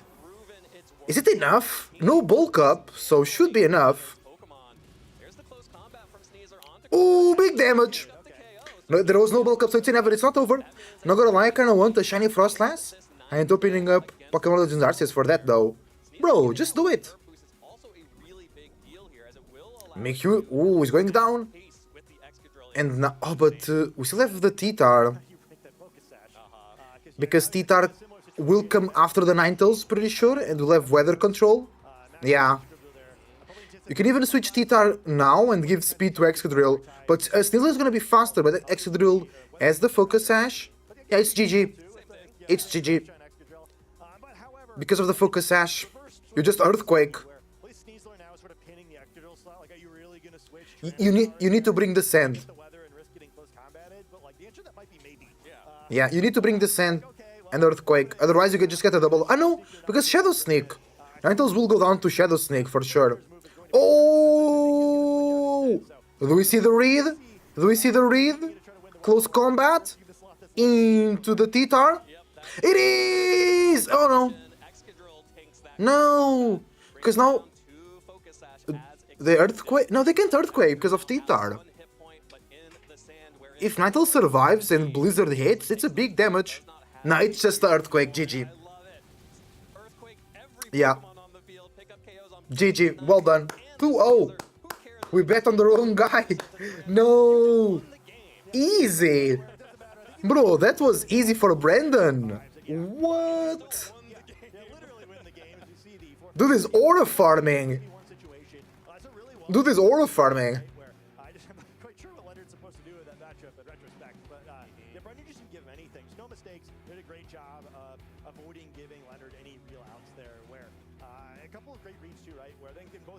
Easy, bro. Easy. The Gengar was so threatened by everybody. Mimikyu being like the MVP there with Shadow Claw, Shadow Sneak. But it's also... Leonard was playing a bit too aggressive in those first turns. He allowed the Corviknight to bring a lot of value, quote-unquote, for free.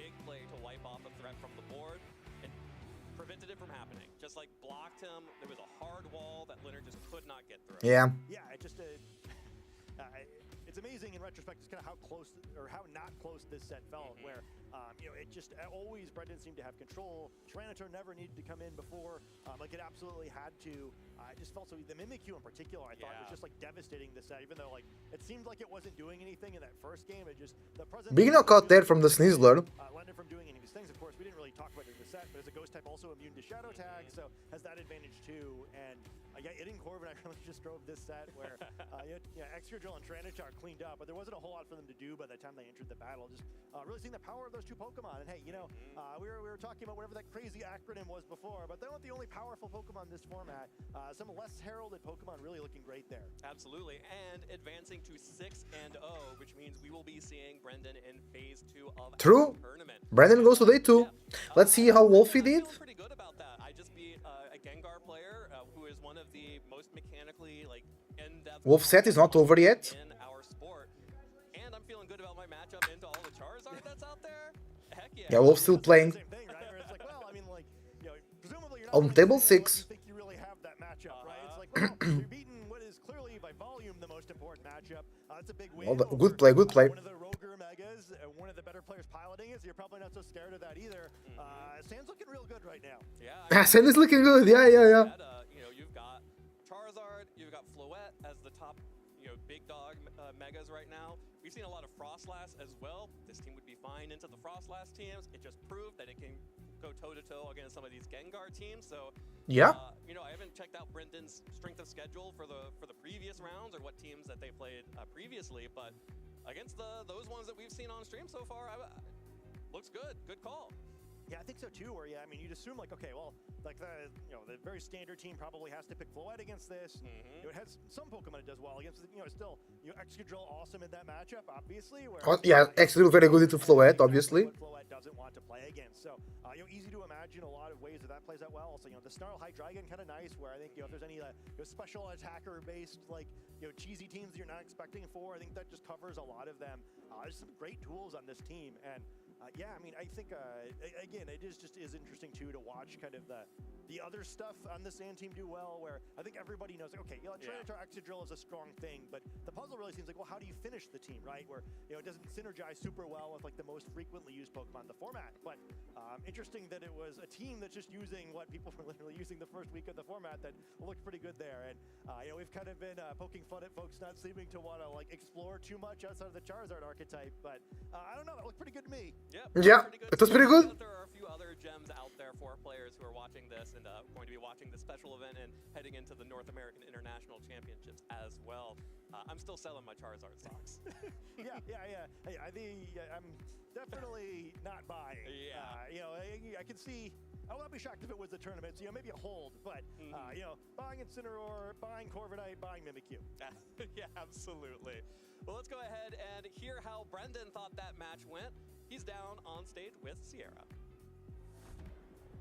Ben's here. Thank you so much, you guys. I'm here with Brendan, now 6-0 undefeated, and into day 2, phase 2. Day 2, let's go. How are you feeling? I'm feeling great. I'm feeling really great about that win. And you were Yeah, it was pretty smooth. First phase 2, so talk to me about that. First phase 2. Really exciting. What a statement way to make your way into phase 2.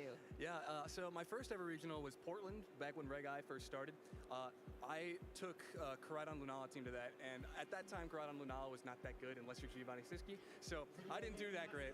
I went 1-4 into 4-4, and I thought even was a pretty good finish. Milwaukee was my next one after that, and I went 5-3, and I thought that I was going to make day 2 at that one, so that was pretty disappointing. And Vegas, not a great finish there either, but this one I have been feeling so confident about going into it. My prep was great, and I think Nice. my results speak for themselves right now.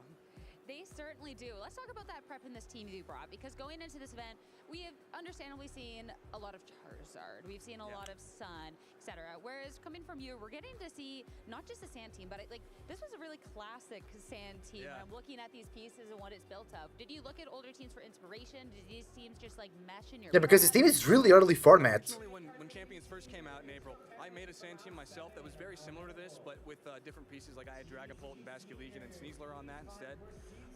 When Joe Ugarte made his Sand team, I looked at that and I'm like, this looks really cool. I'm going to try that out. And so I actually asked him to help coach me with it too.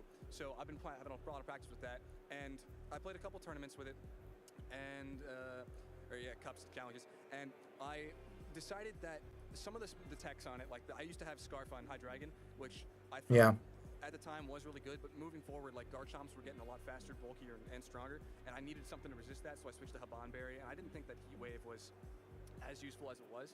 And then on the Mimikyu, I recently switched that from White Herb to Spell Tag because I decided that the Incineroar Intimidates, or just Intimidates in general, haven't really come up in a lot of the matches I'm playing where I need the Mimikyu. So if I bring a Spell Tag, I get Shadow Sneak damage, I get Shadow Claw damage. Yeah, that's really important, yeah. For sealing up, because I'm not sure actually when I got the 30% on Leonard Sneasler, I didn't know if that would kill, or KO rather, with Shadow Claw, or Shadow Sneak, because I had never actually had to use it like that before. You've never had to find out. I mean, you said your prep felt good, and from talking to you, it clearly was. And how relevant, besides that one, what about your rest of the matches? Like, how did those feel? Like, were all those kind of close matches, or? I have had.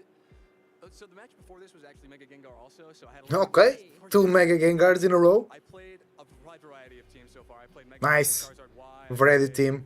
Mega Gardevoir, Mega Venusaur. Nice, that's cool. That means that in the tournament the meta is not too stale. I felt that for basically all of those, I had really good lines. I felt like, I think my weakest matchup I have yet to play. I'm not going to reveal that yet in case I do have to play it. But my prep for that, specifically for Zard, was how do I get my weather in the end game to control at the end? Because if I can get my Sand to override the Sun, and I shut down the fire and solar type moves, or grass type moves from Solar Beam from Charizard, I can win with that. But Garchomp, You looked up how to hunt a Snorant, and it doesn't really. Yeah, if you hunt a Snorant, it's chill. If you hunt the Frostlass, it's difficult. But the Snorant is pretty chill. Yeah. Good luck, bro. Let me know if you succeed. I played the Gardevoir. You certainly had the gauntlet today. Yeah, I'm actually happy to play a wide variety because it's a lot more fun than playing the same team 7 times. You have to play the same team 7 times tomorrow, though. How are you feeling now that you've locked your spot in phase 2? What about chances of going forward and stuff? I'm not going to make any predictions. I'm just happy I've come this far. I'm enjoying the music in the background. Looks like Daft Punk. Sounds like Daft Punk. Not get to your hair, so I respect that.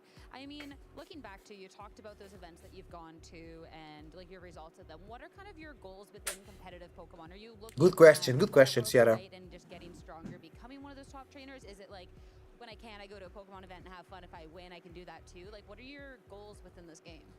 Yeah, it's mostly just to go to the events I can and have fun. Yeah, nice. Hunting Frostlass is more difficult, but guaranteed Frostlass. Hunting Snorant isn't really. But guaranteed Frostlass? Oh yeah, because it might have Glalie. True, I forgot about that. So you're gonna hunt the Frostlass itself? Before I do you have any final words or any shout-outs for Or are you just gonna stay with the Snorunt hunt? Yeah, I'd like to shout out first of all my family for helping me come here. It's been a great ride. I'm having a great time. I'd like to shout out some of my friends, Narwiz, Camo, McDruby, Evelyn. Great help for team prep. My coach Joe Ugarte, he's been excellent help for this. So phenomenal, so phenomenal. Nice. Shout out to Joe, one of my favorite players. He's in the tournament. A lot of people didn't get into the tournament. Still got a couple more for today to fillet through. As for us, of course, fun team to see, a fun game to watch, and we have to break that one down a little bit more with Through the Lens with Len. Welcome back. I'm excited to talk about some Tyranitar action. I know you were excited to see Tyranitar win. Yes, and Oh, he's 4-2. Okay. Joseph Ugarte is 4-2. He won his match to save him. Let's go, Joe. Let's go, Joe. Garchomp on the brain, you know? Aaron wasn't able to get into the tournament. We've seen Wolfie, we've seen Joe. I like Riley Fractura. I like Palchua. What about Justin? Justin Tang. I like him as well. Absolutely. I think like Tyranitar is one of those megas, you know, like you are just the sand expert. But I feel like in this meta in particular, you think about the extra damage. Oh, Shilling Tang. I see. No, Justin Tang. Feels like it helps out the Tyranitar a lot in order to get some KOs that otherwise wouldn't be able to get. Yeah, it's some nice extra stats, especially with no Assault Vest. Some of the other items Tyranitar might have run. It's much easier to look for Tang. For Gengar don't end to Tyranitar. No, only one Tang. So, yeah. It doesn't like fighting against Corviknight either, as we saw. Justin Tang is not participating here. I think it's Justin Tang. What about James Bayek? Quickly lock things in and focus down KOs. He's 4-2. He lost his second match right now to Samuel Kidan. Okay. I heard that Seijun Park was back to competing. Is he in the tournament? Park Lapman, Nolan, Connor Spark, Parker. No. Seijun Park is not participating. I don't know yet. I already have a shiny Glalie, but I don't need another. True. Maybe just focus on the Frostlass. How difficult it is. It's in the Alabaster Icelands, and they shouldn't be hard to hunt. I mean, they should be hard, but not that hard. Any players you want to know about their performance, chat? I'm looking that up right now. We've seen Wolfie. Did he win? But Wolf League still playing. Still playing. Most likely to win to game 3, maybe. Yeah, because it's kind of interesting. Palchua is still playing as well. Okay. That's not a move that you see on Incineroar very often, but if you wanted to try to threaten a KO into the Mimikyu, you do have to send both Pokemon at it. Right, it'll move first and do a ton of damage. Again, I won't be hunting in Pokemon Legends Arceus. Oh! So where are you gonna be hunting it? And why not in Legends Arceus? It's too difficult? Are you going to Legends ZA, right? In ZA is way easier, for sure. Intimidated the Mimikyu quite low, but you haven't broken Disguise, you haven't put a lot of damage there, you don't have a KO threat into the Corviknight either, and Mimikyu's able to just go out into the back. Okay, I'm not thinking about any other players that I want to know about. Mimikyu with Tyranitar, Pokemon that's just as much of a problem with Tyranitar. Now you have no damage threat against it, and it's gonna start chipping you down with sand. Like, being able to move from one big problem for Gengar to another makes this so difficult for Leonard. I mean, wow. Yeah, look at that. Probably Scarlet Violet or ZA. ZA should be easier, no? I mean, Scarlet and Violet with a sandwich is also not too difficult. What's impactful about this is you've spent kind of 3 attack drops. Eric Garcia, is he participating? You got a parting shot, and then you got another Miguel? and all of those were Only Miguel Garcia. Now it hits No Eric Garcia. while you have Incineroar already on the field, and makes life really difficult. So Gengar still hasn't accomplished much.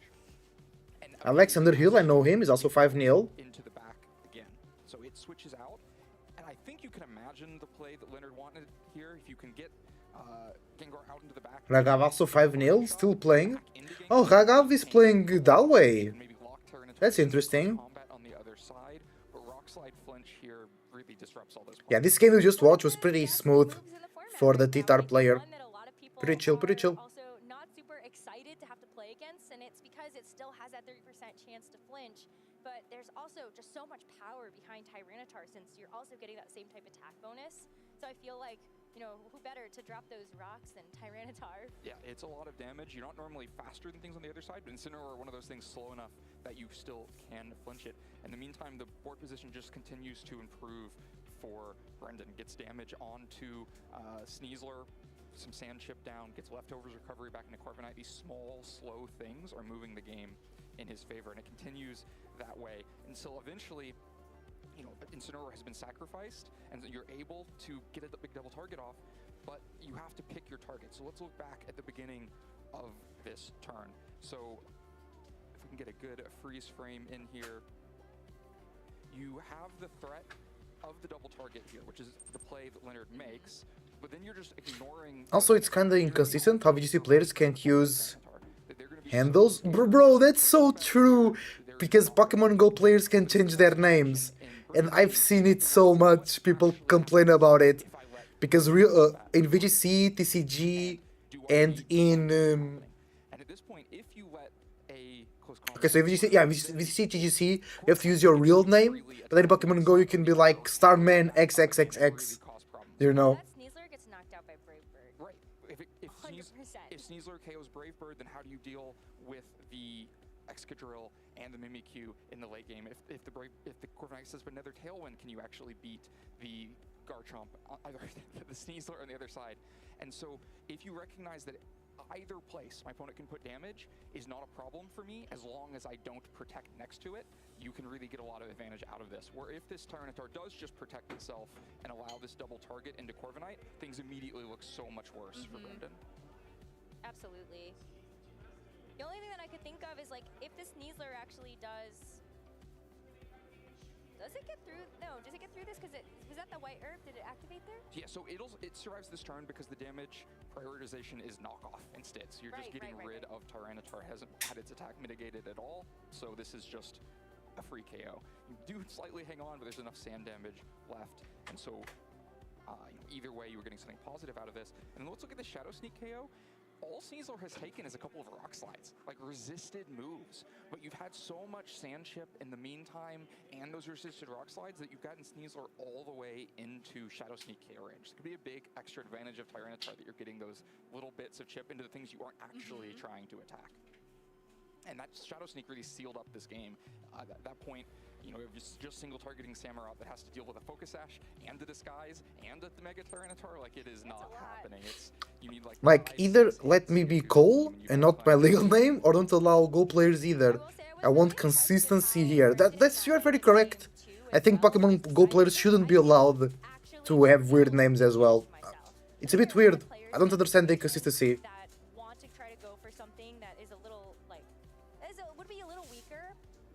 This is definitely my pet peeve. I'm on my Earthquake yourself more often hobby horse all the time. If you've got a 100% win condition that involves Earthquaking yourself, go for it. I agree. No, but I appreciated that. It was good gumption. So going into game 2, we see one pivot here, which is that there's no Incineroar led this time. Instead, it's Samurott led, and that's because there's no Incineroar in the match at all. It's the Ninetales brought instead. And that has a kind of long-running ramifications throughout this game too. Because without Intimidate, you're never stopping the Mimikyu's attack stat, and eventually it gets really significant Shadow Claw damage into Gengar. And the Ninetales, well, it gets a pretty good turn going into 2 physical attacks on the next turn. It's then just in Shadow Sneak range and kind of a momentum problem. You see the Samurott switches out, has to be worried about Play Rough on the other side after a failed double target on turn 1 into Mimikyu, and the Tailwind going up in the meantime. And yeah, this is great. You found, you know, your snow boosted ice type into 2 physical attacks, but still aren't making a ton of forward progress. Disguise does a great job of stopping any momentum from Leonard's side, and the Ninetales goes so low that it's in Shadow Sneak KO range. The Tailwind is up, so now you have 2 Pokemon. You have to worry about Shadow Sneak here, you have to worry about Shadow Claw and Brave. Yeah, Cole isn't my real name. Yeah, I understand. I think somebody from Hungary being called Cole will be a bit inconsistent as well. Process is that Alola Ninetales would also help you that takes away, you know, the defenses there for the Tyranitar, or some of that chip damage that added up in that first game. But the fact that you also get that Alola Ninetales down so low at the beginning of game 2, you just don't have that resource for later. You can see how much damage Shadow Claw does when there's no Intimidates to suppress it. It's not quite a one-hit KO, but it's definitely KO range for anything else. Brave Bird, Shadow Sneak, whatever damage you want to find. Brave Bird finds damage into Samurott, and now the health bars are just dwindling too fast on Leonard's side. You want to, with Mega Gengar, have this position where you control what your opponent can do. You're denying them turns by threatening KOs into spots, but now you're on the speed back foot because of the Tailwind early, and you have all of your Pokemon knocked down. Almost impossible to come back here. And if it was going to be possible, Brendan cuts off all avenues by continuing to use Protects to find other damage threats here. Knows the Gengar can't attack, and so I'll just take the Samurott KO instead. And then on the next turn, Gengar now can't protect because it just protected itself last turn. So I'm going to find that easy KO and just easily simplify this game down to a win. And Corviknight looked so good here. I'm curious, maybe we have to revisit the conversation later about why you don't like Corviknight on sand. I love Corviknight Sand. Obviously spent most of Scarlet Violet playing Corviknight in Sand. This is what makes Corviknight in Sand look good, right? When you can get easy tails up. It's just the name I use, since a lot of people I interact with aren't Hungarian, and my real name doesn't have an English equivalent. Because there are names that have clear parallels, like obvious ones, Jacob, Isaac, but also not much like Janos. Yeah, John, Janos, John, that could be good, yeah. But still a Pokemon that is so powerful and it has the right matchup, and it really felt like this was the right matchup for Corviknight. It looked great. We love the bird. Okay, well that was not a great clip. Good timing. We love the bird. Yeah, it's gone. But this game was over by that point anyway. I think in both games, Corviknight did eventually go down, but way too little too late after having done more than its job to take the set home for Brendan. I am so excited to see how Brendan continues to do with this, because like, again, I've gotten a lot of experience with this archetype in particular, and this team in particular. I've just switched out the Mimikyu, but this is actually the perfect situation where you would want to have the Mimikyu, because you're playing against a Gengar. Those type of The ones with clear parallels are the biblical ones like Abraham. True, biblical ones, easier to recognize. Otherwise, having a second Mega on the team, very beneficial. Yeah, it can help give you more flexibility, like the flexibility I'm sure Leonard wishes he has. I'm letting this play out just so we can see one more Earthquake yourself when it's a 100% win condition. Please Earthquake yourself more often. Oh my gosh. I mean, let's see, the thing about the Tyranitar, you don't even actually Mega Evolve it here, which I think is kind of funny, but you could, and you would take even less from the Tyranitar. It just switched in, so I didn't get the opportunity to Mega Evolve. Okay, so it switches into an Earthquake. I'm just saying, yeah, do it more often. And yeah, I think a very strong kind of matchup-focused win for Brendan. Had the matchup and executed really well on it. Never really gave Leonard any opportunity to, find some avenue back. Because I think that's the one thing that this match this team can struggle with.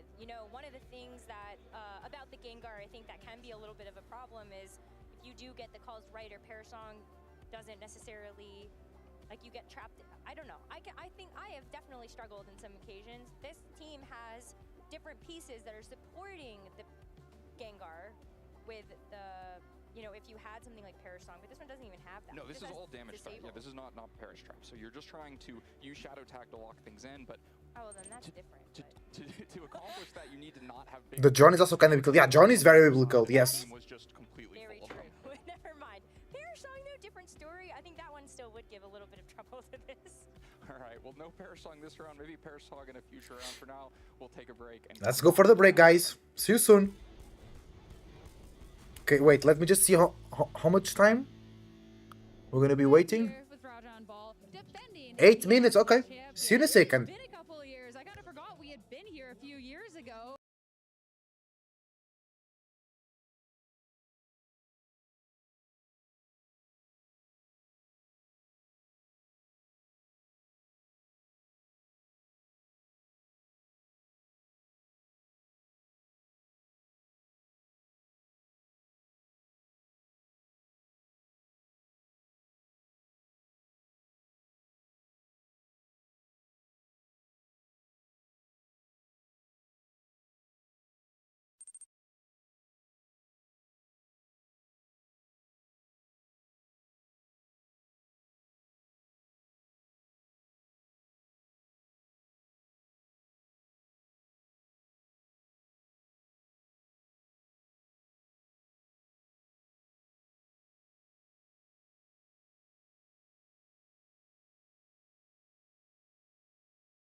Hi everybody, I'm back. Welcome, welcome. How we doing?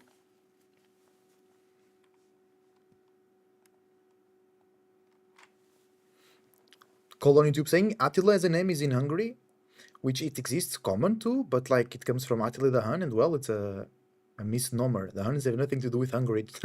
Okay, that's cool to know.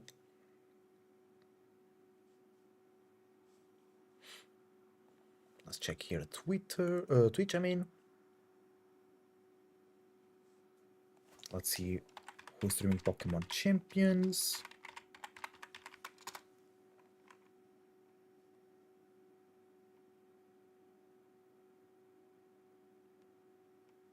Singles challenge. Oh, only 8.8k viewers now. The tournament's still healthy at 4.6. It's pretty cool. A lot of people watching the regionals.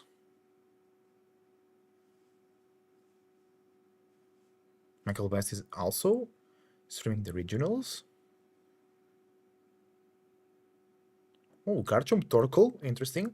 Yeah, we didn't see a lot of Archaludons in the tournament, right? A lot of people doing watch parties.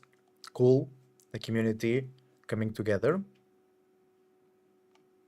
So you can see that on Twitch you have 8k people, or like at least 7k watching, because we have like 1,000 there, 1,000 here. So that's already like 7,000 almost. Interesting.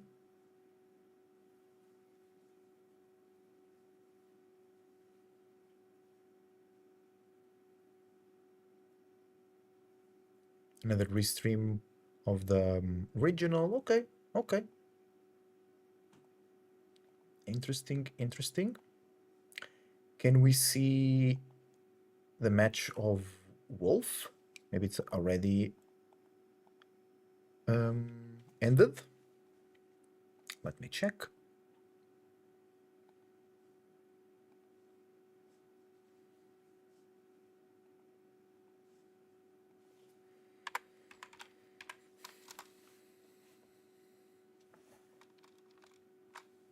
Wolf click. It didn't finish yet, or it's still the website didn't update. No, he won. Wolf won 6-0. He's so far unbeaten, so he guarantees day 2 as well. Oh, Giovanni Chisque is also playing. Oh, Joshua Lorsi. I really like Joshua Lorsi as well. Cool to see that he's playing here.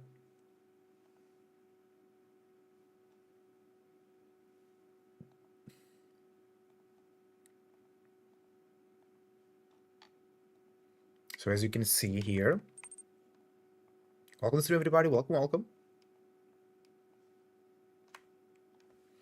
Not gonna lie, between matches you could also play your own matches on ladder. I know, but here it was like 8 minutes, so I thought it was like not worth it. Because I go to the bathroom, I go grab water and stuff like that. You know, and that's so cool to see this. I think tomorrow, because we're gonna do a bigger stream, I'm going to do that for sure. So Paul Chua 6-0. Lorsi 6-0. Giovanni Chisque 6-0. Wolf 6-0. Dawei 6-0. Okay, that's really good.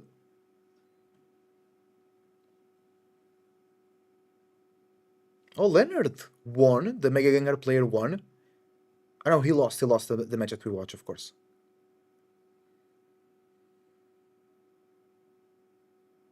Oh, Gavin Michaels, I remember that name as well. It's 5-1.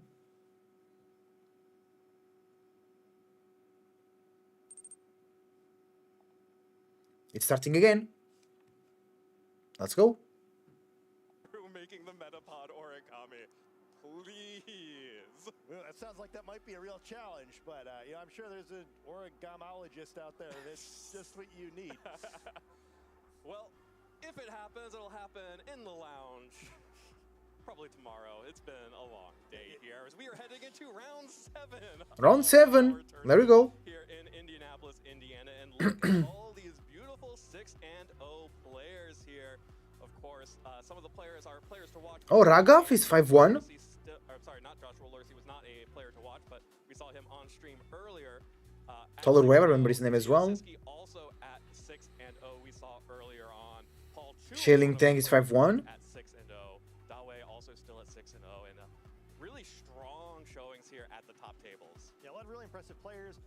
Much to my glee, I'm noticing more and more of the players I recognize of having very anti-Sun teams seem to be continuing to stay undefeated. The players that are winning a lot are mostly have anti-Sun teams. Interesting to know.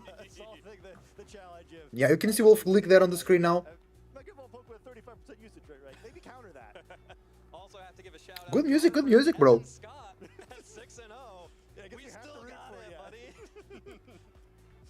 Surely by names alone, our favorite trainer. Well, let's take a look at our notable matches for our 7th Laro versus Colin, Wolfie versus Brandon. We rolled out all the old heads for the launch of Mega Evolutions here in Pokemon Champions, and we have Alberto Lara versus Lorsi versus Cheesecake. It's also a pretty good matchup. I guess I'll prefer to watch that one. Lorsi versus Cheesecake. Matches happening at 6-0 right now. Joshua Lorsi versus Gio Siski, great matchup. Brendan showing his worth in that last match. Brendan! He's gonna play Wolf, the play that beat the Mega Gengar. Oh, that's cool. That's super cool. I would like to watch that match a lot. I mean, that Brendan versus Wolf, that may be the worst matchup ever, possibly, but maybe it's not what I'm thinking. Here we go. Let's read what the matchup we've got in front of us. Oh! This is the guy from the battle room. Colin, I wanted to look for him, but I didn't remember his name. Bro, he's using Palafin. He's rocking the Dolphin. No way. Nah, Mega Frostlass. Mega D-Knight? I remember Lara as well. The way Yoi Cheesecake sounds like cheesecake. Cheesecake. He's a world champion. Cheesecake's a world champion. Wolf is using Mega Gengar. How do you know? Oh, because they talked about the bad matchup? Nothing else. I love when trainers pick Pokemon that kind of they're familiar with, that they can play optimally. There is no question that she's going to be very comfortable. Let's go. I'm rooting for Colin here. I really like to watch his videos on the battle room. Okay, you're rooting for Colin. For real, yeah. For real. Let's bet that Colin wins. No prediction just yet. I have 8k channel points. This is a rare Focus Sash Gengar here. Yeah, you normally see that Mega Evolved Gengar, but going a little bit different direction with two different Mega Evolving Pokemon available. No prediction just yet. A little bit more of a flex you can bring it with or without the Mega, and then the Float, who is definitely going to be using that Mega Storm to the full if it's entering the You cause of Palafin, I because of Frostlass. I like the Frostlass as well. And I like his content a lot on YouTube. Oh, it's double Mega. Floette and Titar. Titar with low kick. It's the same Corviknight set. Brave Bird, Body Press, Tailwind, Roost. Icy Wind on the... Oh, it's Focus Sash Gengar. Sludge Bomb, Shadow Ball, Icy Wind, Protect. Choice Scarf Chop with Earthquake and Stomping Tantrum, Dragon Claw, Rock Slide. Mystic Water, Basculegion with Wave Crash, Aqua Jet, Last Respects, Protect. And of course the Floette, Light of Ruin, Moonblast, Dazzle Gleam, and Protect. Palafin seems really good damage into Titar. I mean, does it? It's body press. Oh, no, it's not bulk up, sorry. I thought it was bulk up, but it's body press for the Corviknight. But no iron defense. Huh. I like Lara's team, that's pretty cool. Here you go, Colin. It's Mega Dragonite, Flamethrower, still the Extreme Speed, and the Protect. Aurora Veil on the Frostlass, I love it.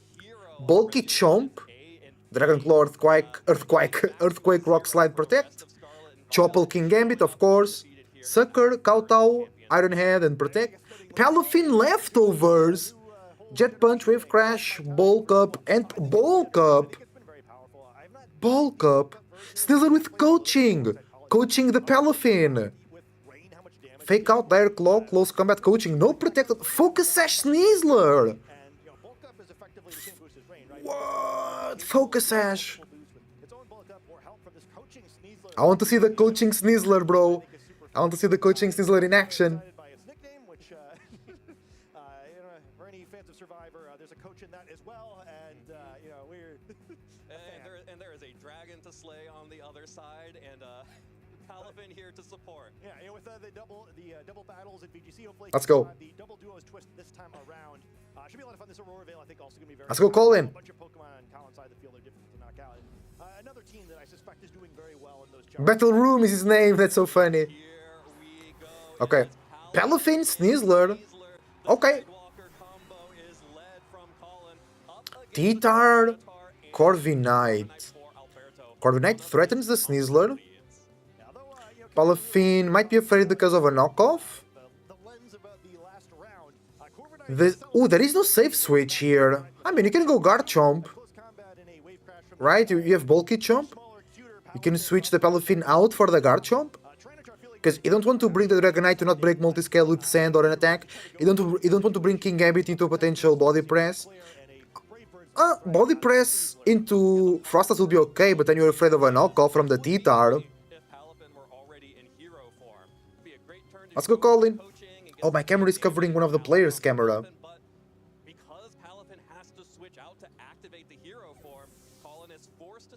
Where is the best place to have my camera?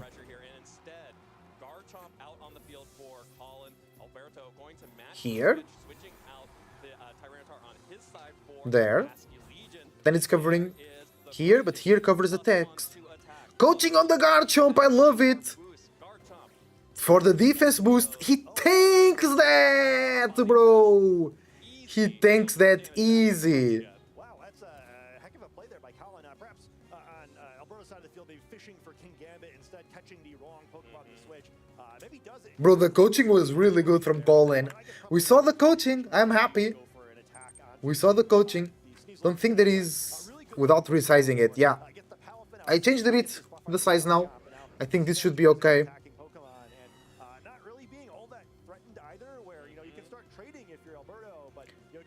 But no, here we can see the HP of the Corviknight, of the other Pokemon, yeah. Here? It's a bit weird. I think that's the best spot. Coaching! No, a bit up. Second coaching is crazy on the Chomp. Tailwind though comes in. Yeah, 2 defense boosts. It's gonna be hard to break the Garchomp, bro. It's gonna be really good.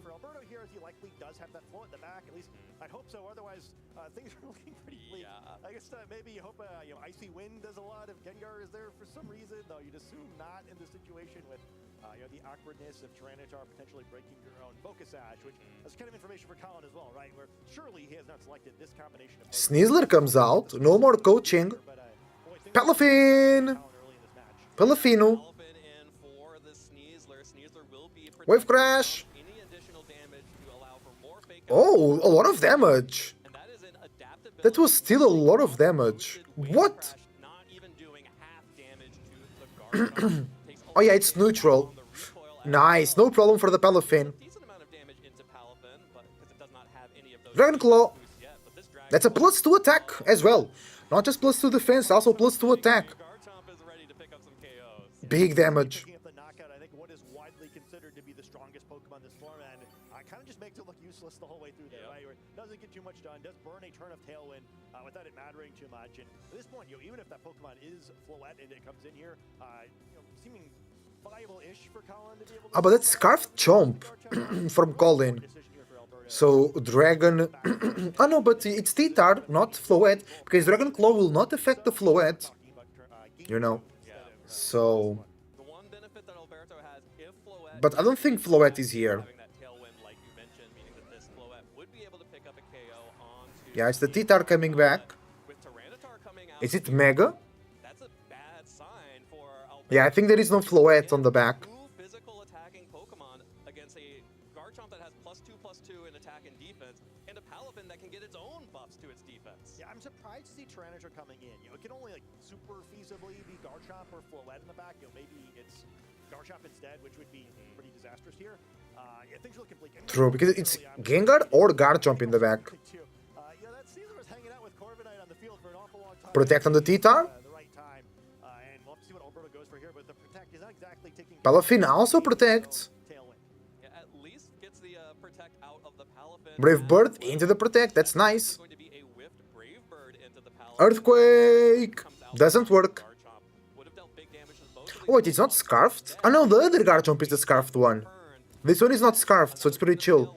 The advantage that Alberto has in this game right now has been wasted. Yeah, this tailwind... No more tailwind? So far it's been totally No more tailwind? No, last turn of tailwind, last turn of tailwind. Couldn't matter if his turn for allowing Tyranitar in particular to attack before these Pokemon, where Corviknight's a little bit safer, but like, great? Do you really want to do that? Where, I guess Tyranitar is going to have to do something before it gets caught with Sneasler again in the end game, but it's just hard to see a path for Alberto here. I think that Tailwind seemed like it was going to be the opportunity. Okay, I bet Not doing much 1k channel Yeah, points. The Tyranitar is just not exerting a lot of pressure here. There is the opportunity to take out this Palafin with the double up from the Tyranitar and the Corviknight, but in doing so, you're just leaving this +2/+2 Garchomp on. +2/+2 Garchomp is so strong, bro. Floette is in the back, unless that Gengar is in the Jet back. Punch here is great pressure, yeah, into the T-Tar. Challenge. Because the T-Tar is not going Mega. I don't see it. Okay, here we go. The Mega Evolution, so the answer to why Floette didn't come in- Jet Punch will do a lot of damage, but I don't think it's a knockout. I don't know if the Mega Evolution is going to be enough to pick this Garchomp up, and it looks hungry. Oh no, here we go. Palafin does a Yeah, good damage. 50% That's insane damage. whereas it is a stronger Knock, version of wait! Aqua Jet. Oh no, yeah, last set of Tailwind. That's not enough damage on the Chomp. Boost knocks off the Citrus Berry. That's not enough damage. Brave Bird! Let's see... Into the Palafin! Had been able to activate, but Palafin's able to hit targeted, and Tyranitar Dragon Claw picks a knockout on the T-Tar. it goes down for its troubles. I don't know if the Brave Bird was enough. Like, it's as big of a big deal as it can be in a situation where Yeah, I don't know if the Brave Bird was enough to knock off, I think with that heal, to knock out even without the berry. see what it is here. Okay, so it is the Garchomp. Yeah, it was the Garchomp, yeah. Garchomp and a Tailwind. But it's scarfed. Garchomp will be the quickest Pokemon on the It's scarfed, so he can knock out. But Colin still has Sneasler in the back. He still has Frostlass in the back, most likely. Yeah, I'm sorry, Alberto. Love you to death. Bringing the dragon in front of this Sneasler is not. You're just asking to get slayed at that point. Yeah, I mean, that might not have to wait for a tribal council this time. But yeah, it's it's not over there. Interesting to see what Garchomp's going to choose to lock into. Protect on the Palafin. Sort of an option, although you can't rock Could be a new Tailwind here. yeah, or No, you don't need that. option to go for Protect the Earthquake. Okay, just an Earthquake. Jet is priority, yeah. trying to dish out But it doesn't kill the Garchomp. Garchomp. Yeah, survives. Garchomp survives, no way! Survived with 13 hit points. The Dragon Claw GG! trade of both dragons slayed Bro, they survived skin damage, but that is the all Earthquake. it needs. Yeah, maybe... Actually, it does not, because that's, Why not Dragon Claw there? on here, because that's Sand Veil on Alberto's Garchomp, not the rough skin. My apologies. As Palafin just gets Oh, it's Sand Veil on the Chomp. on the field. Yeah, Bro, the coachings were so important. So good, well played, well played. good news. Really down Well played. by Colin there. The coaching was so important on the Garchomp. Well played, Colin. Well played. Almost no matter what Colin is on his game. He's on his game. supposed to do from that point, where just masterful early game, and you see how he's become undefeated. Where that is a very tricky and a much better version of like much better path of how coaching was used in this match when I've watched from other players. Conversely, on Alberta's side of the field, I'm surprised to see Big damage from the Jet Punch. attacking there. Neither Gengar or Floette coming to battle, so just 4 physically attacking Pokemon. And when you have That's true. No special tackles, no special attackers. The coaching just has way more value, right? Garchomp took so many attacks. Took that Earthquake, took Brave Birds, took a knockoff from the Tyranitar, took a body press as well. Through the Chomp. And it didn't eat the Citrus Berry because of the knockoff. Imagine if it was Citrus Berry, it would be even more difficult to knock out. Some kind of special attacking option Palafin Sneasler, here we go. are Alberto, but it's just going to be the same leads once again. Palafin and Sneasler for Colin, and Okay. Tyranitar for Alberto. So I'm like 100 for 100. I click close combat on Tyranitar wrist turns. Like, okay, switching it up. But yeah, I think Will Collins make the same play of turn 1, last game? Because Lara now can just read into that. certainly Colin knows that too. Colin is thinking about it. A difficult situation to come up in. Again, we don't know what Alberto's back Pokemon okay, well, my plan is really to tailwind and use Floette this time, which I think is probably the best path in this game. But even if he tries that, right, where one of the reasons why I think that was probably unappealing the previous time is both that some of these Pokemon match up very well. Palafin comes out. In particular, can just ignore the tailwind and bonk that's weak Into the Garchomp. Is it the same play? Just like in game 1, Titar resets into their own Garchomp because it's scarfed. Dire Claw. So Colin thought that the Floette was coming in to deal with the Garchomp. That's okay. That's okay. That's totally okay. Okay. No lefties on the Corviknight. Yeah, nothing trade. Yeah, good turn. Threatening an Earthquake is really strong here. It causes Corviknight to kind of be completely unthreatened here because the Garchomp is such a big Sneasler comes out. No coaching. It's the Palafin. Because he can't go for coaching. Garchomp with the Choice Scarf goes first for an Earthquake. Nice resist from the Palafin there. Citrus on the Chomp. Well done. Dragon Claw. Oh, the Sand Veil working! The Garchomp misses a Dragon Claw! That's so good! Sand Veil allows the Garchomp to dodge the Dragon Claw from Colin's Garchomp. Great!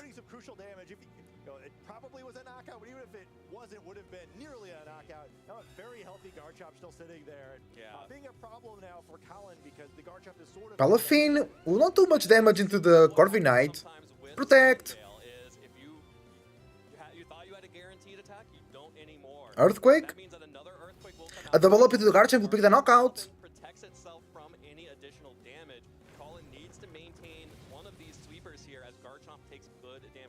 No double up, okay. Let's see. Dragon Claw connects. And that's a knockout. The Scarf user goes down, but the Garchomp now is really weak from Colin. And now that Garchomp has no boosts, it can't deal well with a Mega Titar.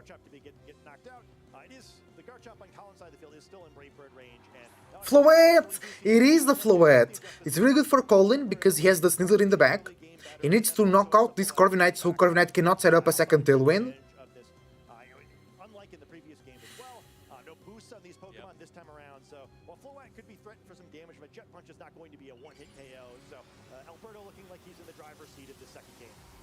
Here we go. Floette. Mega, mega, mega. Tailwind is here. Dazzle. Double Protect doesn't come through. Dazzle and Gleam. GG.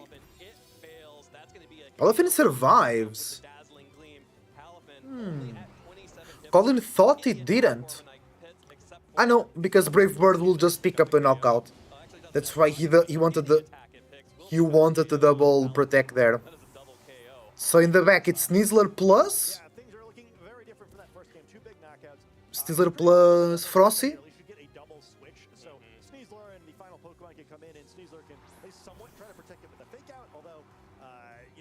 Yeah, it's Frostlass. You can only fake out one Pokemon, and Titar is in the back, so the weather can be be switched.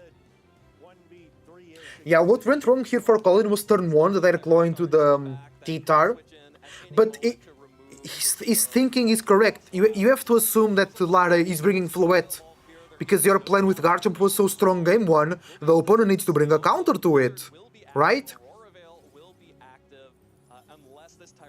Fake out, but Brave Bird into Sneasler?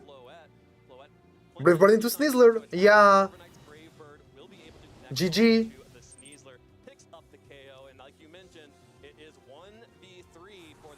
Because the Corviknight can't win. Yeah, they can't beat Titar.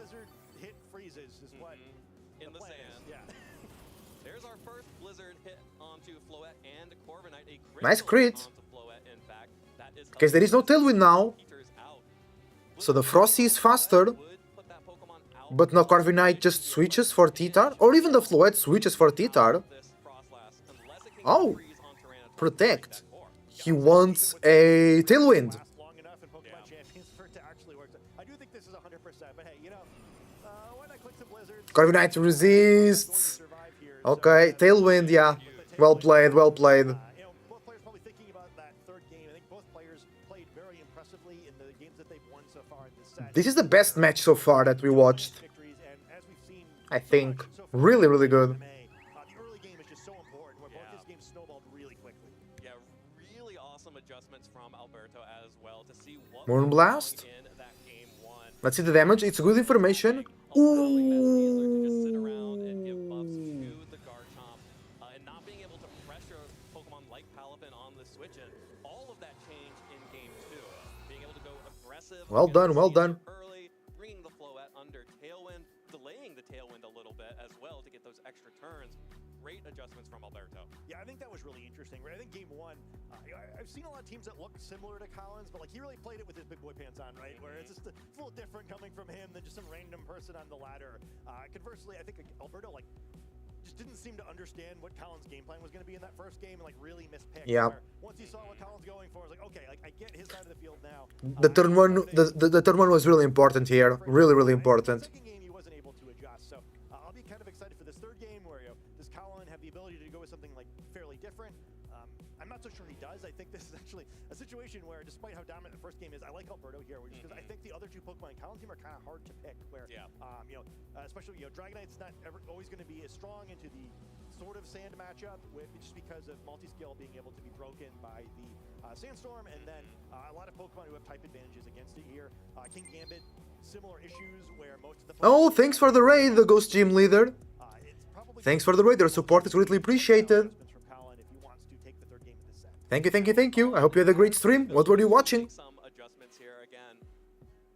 Getting that I was thinking about this match. It's very interesting. It's very complicated game 3 here for both players. But I think with the Floette, Lara feels a bit more comfortable. Game 3 alert, here we go. Game 2 instead just went on the offense, even though switched in the Gardener. Funny title.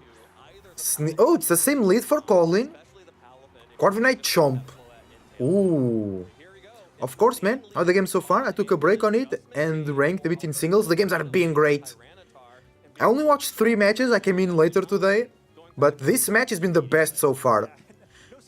The match before this one was very interesting because a lot of both of the teams were diverse. It was Mega Gengar versus Mega Titar. And then on the match before that, the first one we watched Ceruledge dominate a Mega Charizard and Mega Floette team, so that was really fun.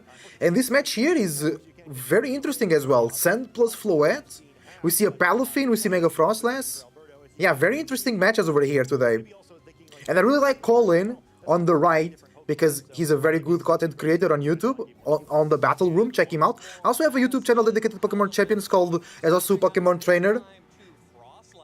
And the first game was really good here, because they both won 1 now. It was really good first game from Colin, but second game Lara, which is an old school, it's an OG. Thanks for the follow! You got to Cyndaquil, my favorite Pokemon, by the way. It means you are on fire today, let's go, express yourself. The Corviknight has been very important here for Lara, for the Tailwinds, just staying around on the field. Corviknight is like the bulky cousin of Aerodactyl.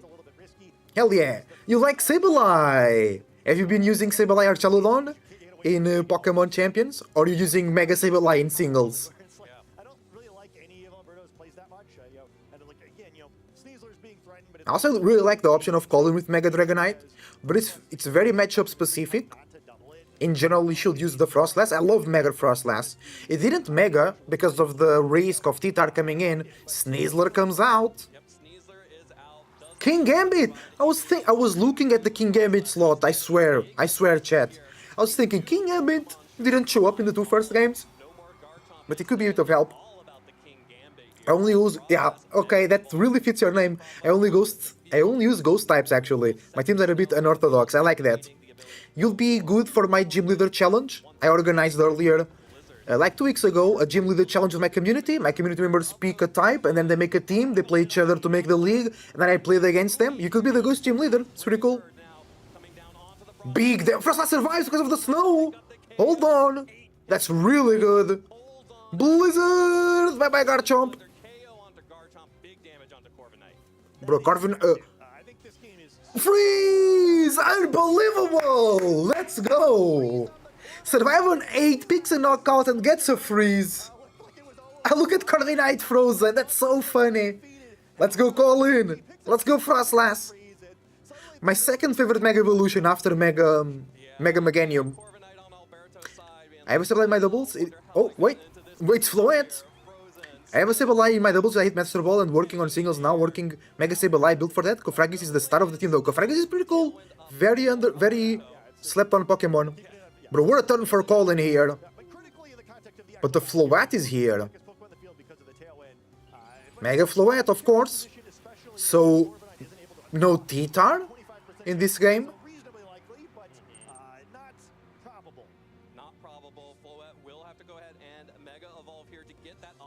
Protect on the King Gambit. Dazzling Gleam. Ah, okay. So sacking the Frostlass. That's okay. He wants to finish the game with King. Ooh, freeze, but doesn't really matter because protect. Yeah, Frostlass did the job for sure. Snizzler is here.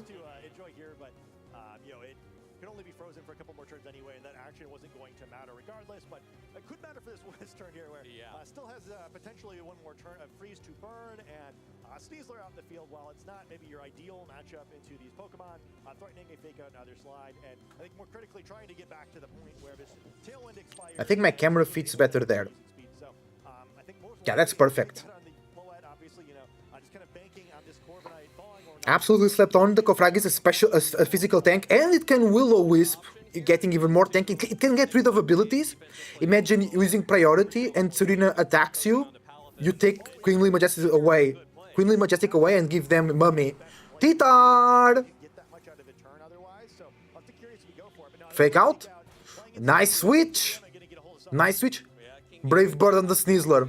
The freeze is still in. Full freeze, Iron Hand. Knockout. Let's go. Critical hit! Colin getting super lucky here. That because it deserves it. Luck is not blind. Only the deserving ones get lucky.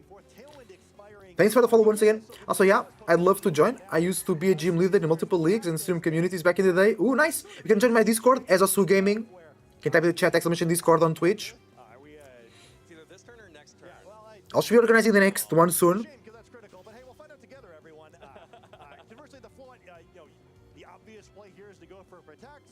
That was such a good turn for Colin over there. Thanks for watching, thanks for the raid. It's really appreciated.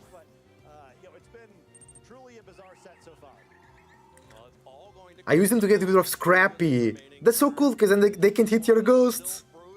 Will-O-Wisp, Body Press, Iron Defense, Hex. Perfect. That's a really good set, because Hex does more damage because of the burn. Well played, well played. Sorry about that. Yeah, Corviknight is forced to thaw right now. 3 turn sleep is insane. Oh! King Eng-Pt switch! Palafin! Claw! Fluid goes down! Been working, shopping him, it is my physical answer to almost everything. Nice.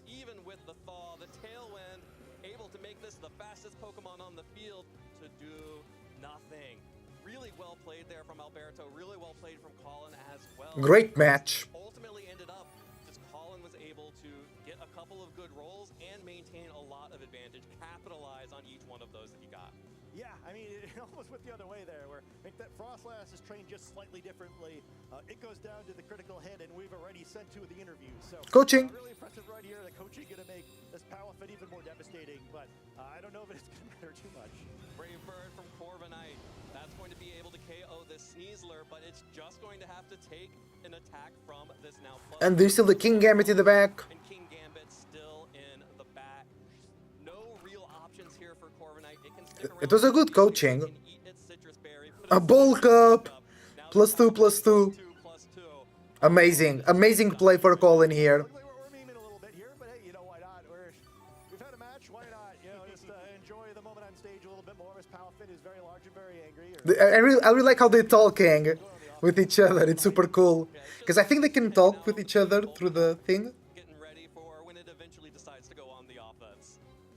Yeah, looks like it's kind of comfortable there too, just kind of chilling. You know, it's Hanging out with its boy King Gambit, just sitting on their stump. like, hey man, can you remember that bird used to be frozen? That's crazy. Wild how that happens. It was just like frozen in air right there. How does that Jet even punch. work? How did it make that happen? Knockout. Well played. Well played for Colin. Great game. Great turnover here.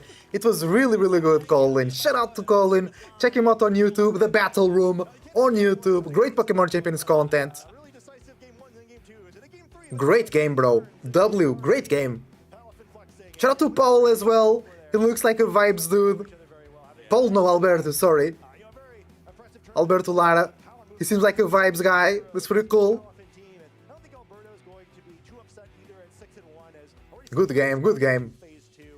Really fun game here where see that critical Bro, the Frostlass surviving there. Peak, right? Call from YouTube. It was peak. What a game. The best match we watched so far. also worth noting, you know, The survival, the crit, and the freeze. in addition to the freeze where we knew that Unbelievable. the snow change from last generation also making a big difference there where Frost Wait, that guy's got a fight Harley to be the ghost leader. I'm pretty sure Harley will give up on the ghost leader role, but if he doesn't, they'll gotta fight, of course. of its own on the other side of the field.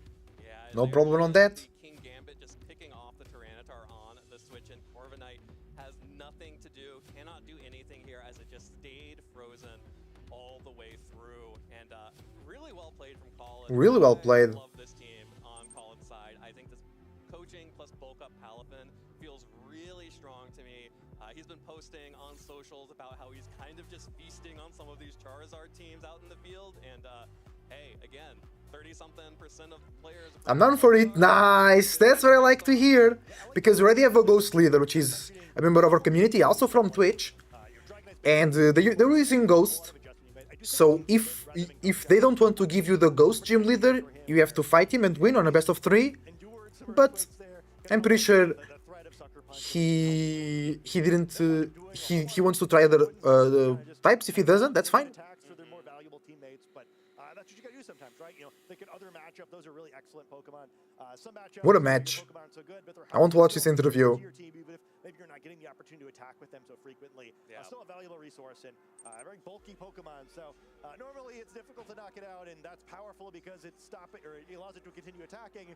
This time it's being difficult to knock out, and that's powerful because it stops Yeah, you Cole on YouTube uses the steel type. And, you know, incredible play there from Colin also to be able to And there is a dragon type user, a water type user, a little bit of Frostlass a psychic type user, This a nice type user. is still very much competitive, still very much a strong Pokemon. People are kind of tunnel visioning on the Charizard. There are a lot That's of true. options out there. Cool. They are talking shit about the Charizard. People are tunnel visioning. That's so true. Mega basically since launch day, and its usage does not represent that, right? Neither in the Because we have a lot of counters to it. Yeah, I can fight for it. If it's not the end of the world, I've been using only Ghost since Gen 5. Yo! You're really the Ghost gym leader. Really playing basically mirror matches all day, but to me, I would be trying to differentiate my team a little bit so I can win through positioning a little bit more instead of hoping my Pokemon are trained in a way of its advantage or just trying to skill gap similar pieces. And this just looked really strong, right? It's a great plan. I thought, like, especially that game 1, like, wow, what a great line. There were Rock, Normal, and Fairy, but yeah, they I'm not sure. disappeared from the Pokemon League. They went on a new journey. It doesn't look very good. It's like, oh, I get The Fairy might return though, because they couldn't just participate in the last day. And Alberto too, right? Where we were kind of mentioning he's using very similar stuff before. Garchomp and Corviknight, yes. Len wanted us to. Apparently, people who understand me that Zard Eye is ass. It's not ass, just really, really annoying. Certainly didn't look like it there. Because it's everywhere. You just spam Heatwave. But now people have to think twice about repositioning it, because there are a lot of counters going around. Exciting to see both of them do so well and kind of see their own perfection of the game. I got to root for all of our non-Charizard players here, and these are two innovative minds.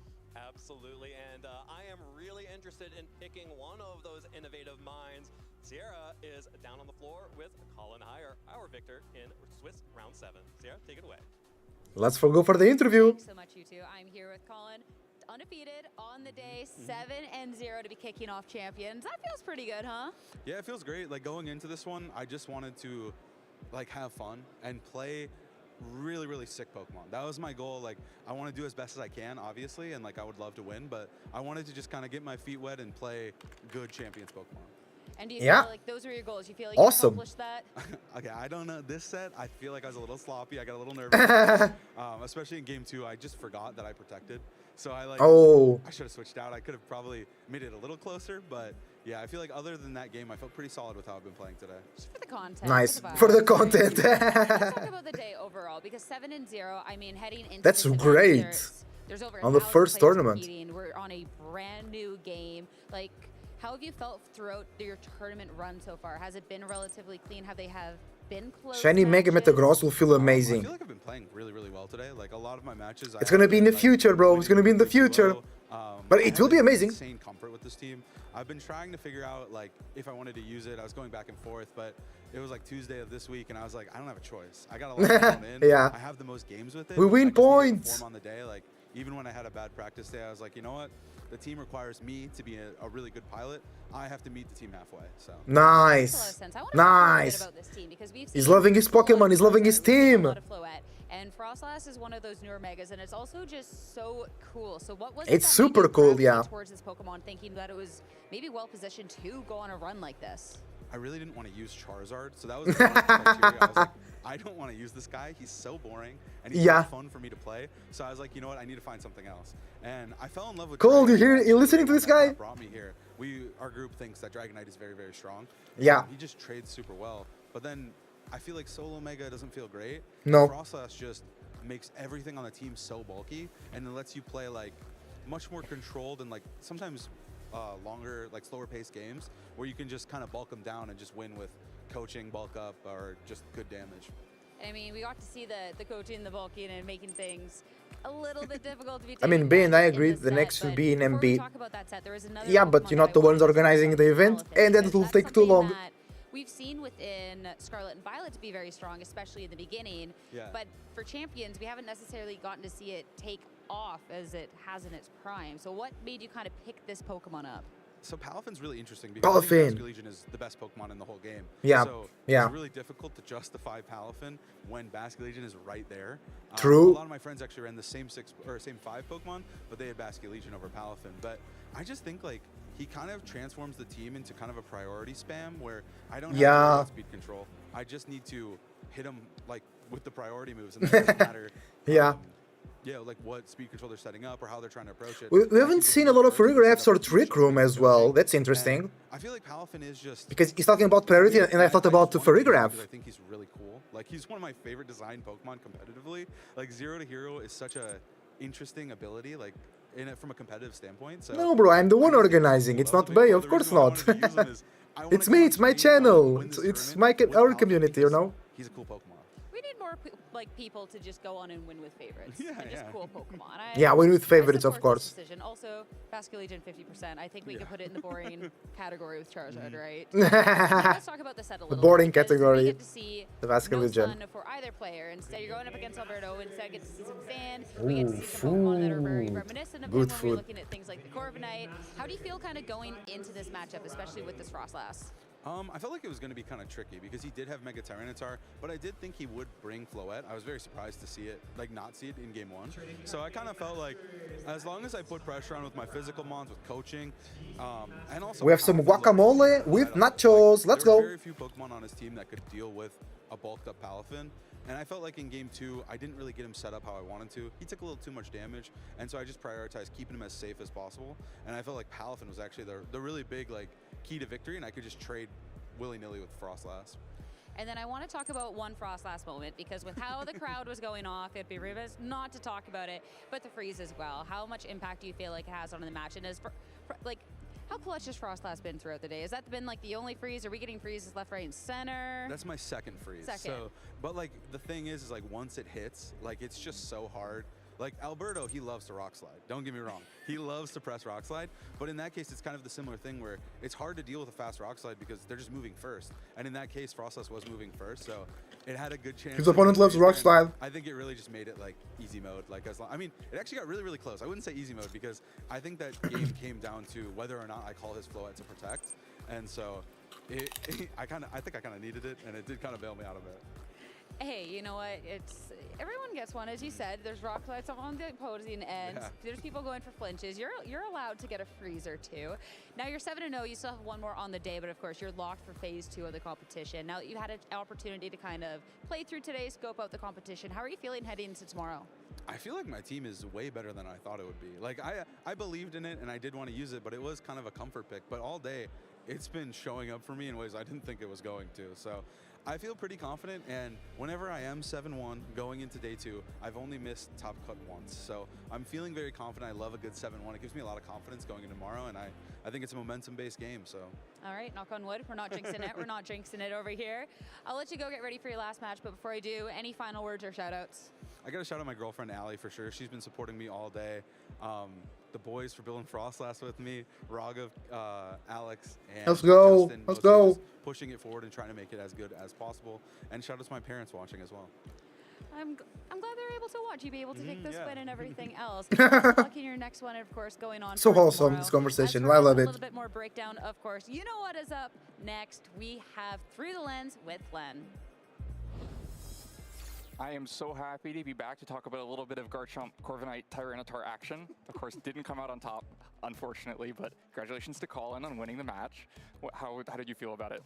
That was a lot of fun. I mean, I thought both sides of the field were pretty impressive, where Frostlast very underplayed. I think Tyranitar is too, right? I mean, perhaps so underplayed that Alberto got a little baited in that first game, like, I got to get the Tyranitar out there. But I think strong archetypes, we should see more about these. So 2 smart players picking 2 smart teams. Yeah, so let's take a look at the teams. Like you mentioned, the 4 that Alberto brought. Very cool teams, by the way. Very cool teams. Really focused. Really enjoyed both of the Mega teams. Stone on Tyranitar. Like you mentioned, that probably helps to answer Frostlast's Terrestrialization. You can turn off Snow not once but twice if you need to, and so it can be really an uphill battle if you're trying to keep control of the weather from Colin's side.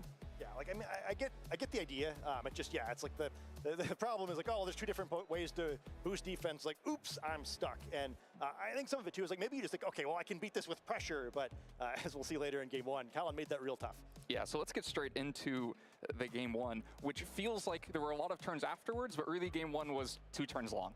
And so those 2 turns are the Palafin, you know it's going to switch, but it's always guessing what is going to happen next to it. Is it going to be a switch covered with a close combat, covered with a fake out to stop anything bad from happening on that turn? But instead Colin gets a really free coaching here, and with nothing to stop a coaching on the next turn. Yeah, I just think it's like such an awesome read too, where it's like, just boldly doing this in front of Corviknight that could have blown Sneasler up, calling it out, is kind of causing his opponent to make a mistake by expecting a close combat in that slot and just bringing Basculegion in kind of for nothing.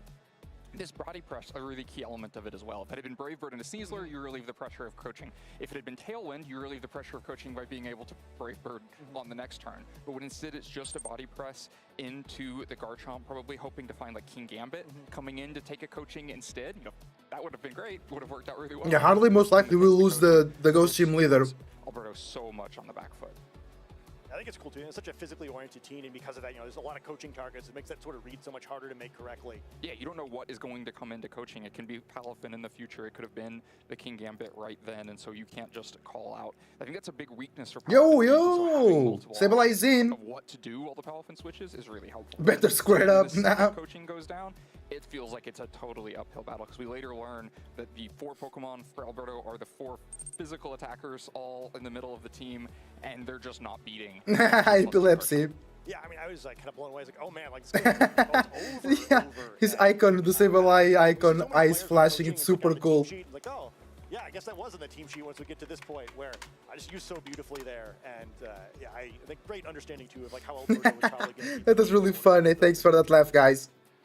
And so Garchomp kind of takes Wave Crash. You're used to seeing this do so much damage, but the +2/+2 means it's nothing, and then Garchomp can come back and swing for KOs afterwards. And yeah, plays out over a bunch more turns, but let's go into game 2 because that really was all it took in game 1. And so then from Alberto's side, you have to be answering, how do I beat this? I can't fall down to switch plus coaching once again. And I thought his game plan in game 2 was really strong, which was, I got behind in the positional game against a Garchomp last game.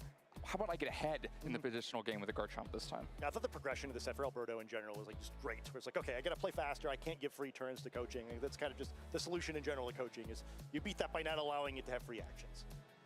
And so this switch to Garchomp, while not even having to Tailwind yet, just putting some damage down, and then, you know, again, a turn that goes all the better because of a specific input from the other side, because it's Dire Claw, not the coaching yet, and not a close combat to get a lot more damage.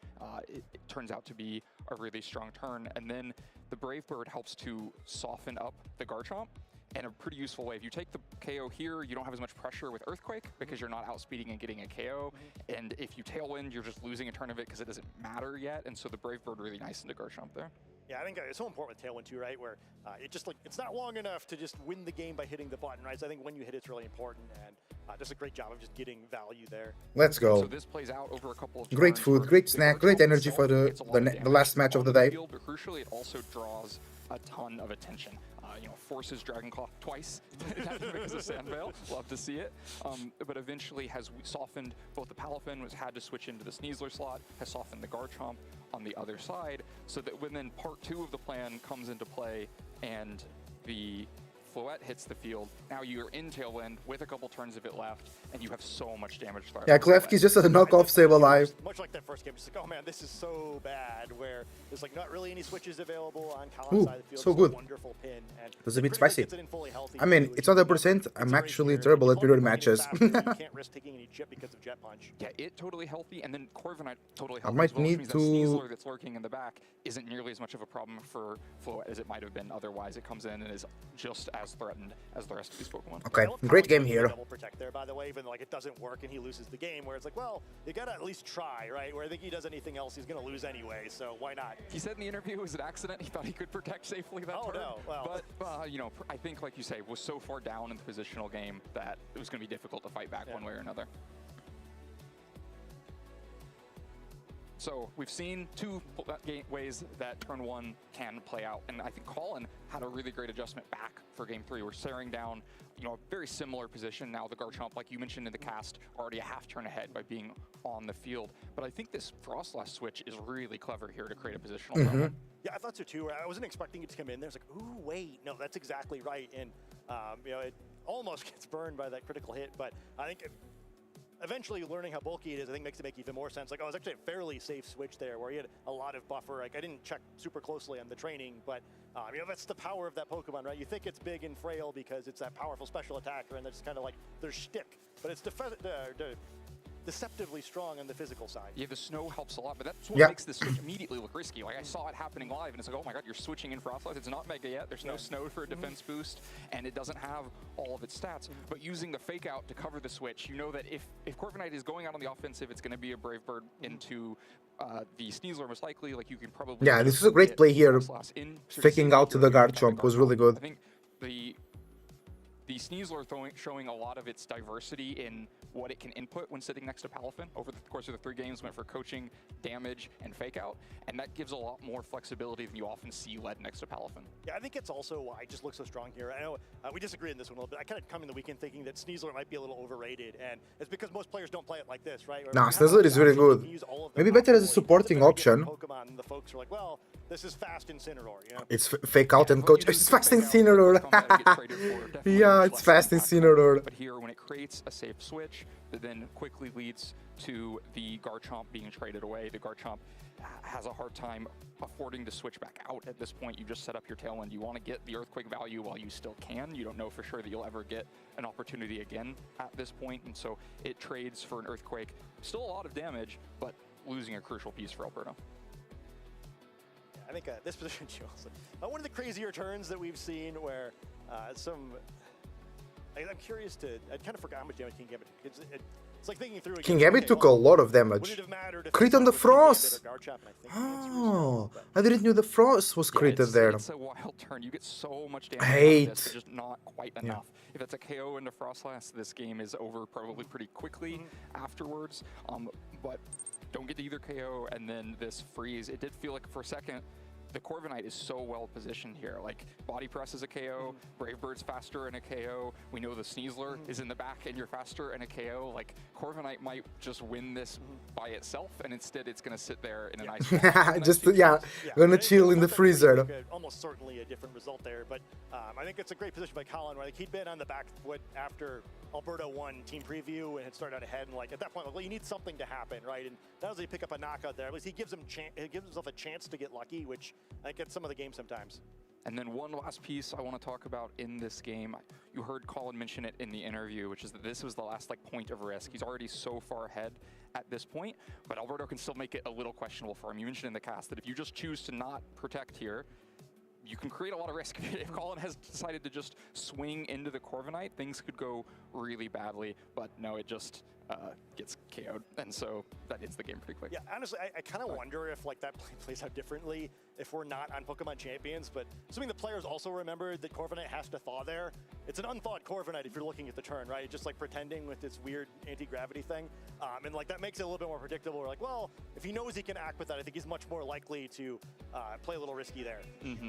Try to risk the Floette, doesn't pay off, but you know, overall, I think a really fun set because we saw those turn ones that the leads were very similar, but they played out into a completely different trees of the flowchart in all three games. Yeah, I think again, both players really showing their stuff there. Where like Colin's so sharp in that first game, and then I think Alberto's adjustments are great. Right? I don't love this team matchup for him, but like I really thought he was going to win that third game, and like probably does with that freeze. And I think you kind of just see him learning throughout the set. It's like, okay, like I need to do this, and I can do it even better if I change things up with my leads. And you're a really impressive player, right? And I think you really see kind of the value of experience where I think maybe a player with fewer reps doesn't adjust so well. Yeah, I mean, found exactly the right adjustments. Like you said, I think he probably does win. Corviknight seems so well positioned there, but it is a risk of the Corviknight that you're expecting it to be slower and take a hit every turn, and that increases your chance to flinch or crit or freeze one way or another, and it was just one piece that Alberto couldn't take there. Well, that was a fun match. We have one more left. The round 8, when we're looking for some undefeated players, should be pretty fun. So let's take a quick break and get back to it.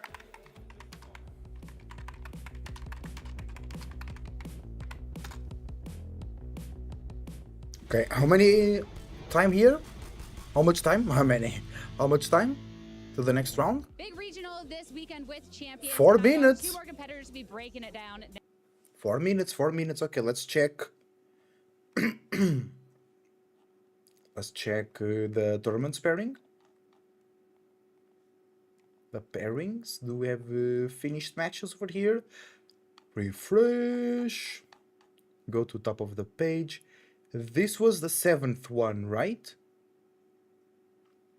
Yeah. So Joshua Lorsi won. Interesting. Balchu also won. Colin. Yeah, we just saw Colin win. Wolfie also won 7. Okay. And everybody else already lost at least one match. Wolfie doing really good. 7 wins clean. And then Colin also 7 wins clean. Lorsi 7 wins clean. Well done, bro. Balchua representing the community.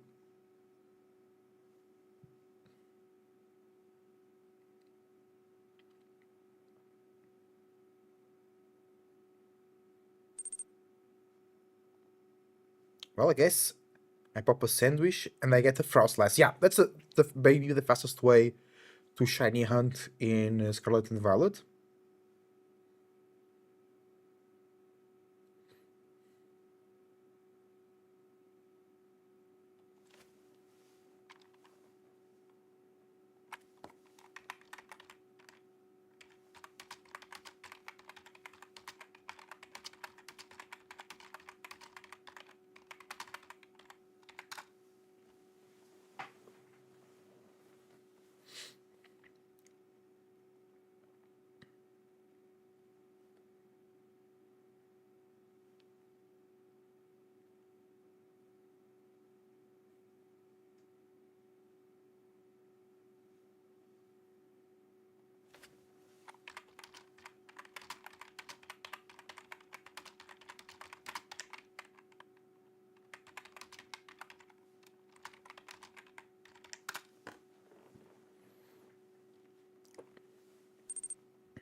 He said it. Caesar has a lot of potential.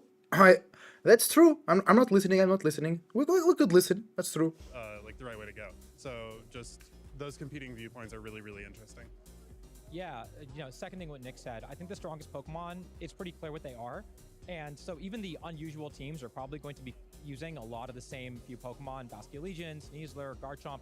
We know those guys are good, but figuring out the under-the-radar pick that maybe doesn't beat all of them, but beats a couple of them and enables its partners to the True. common Pokemon to That's do good. their Good job perspective. really Good effectively is gonna be perspective. the key to doing well at this event. And you can't use all of them on your team, or your team is just going to be like targeted down by the meta. So you have to choose which like 2 of the 4 or 5 best guys you're gonna lean on being the best, and then supplement them with a couple of slightly more under the radar picks. And that's how you really get a lot of mileage out of your broken guys. You can't just use all of them. That doesn't work at all. And I mean, I know you two in particular, especially with content, there's been a lot of work put into Champions. So you've seen the past results, looking forward to what's next and here. So how are you feeling with your own preparation, with what you've seen so far?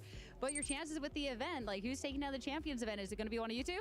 I yoinked the team off of ladder, and I think it's really well I positioned. gotta think top I these made it things better, as well. And Like we're what? gonna see how I do. I'm reasonably confident.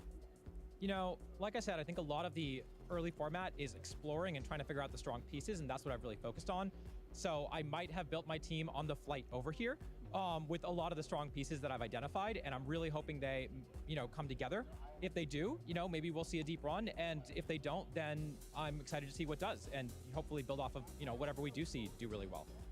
I mean, best of luck to you both. Thank you so much. And for us, let's see what's making waves so far.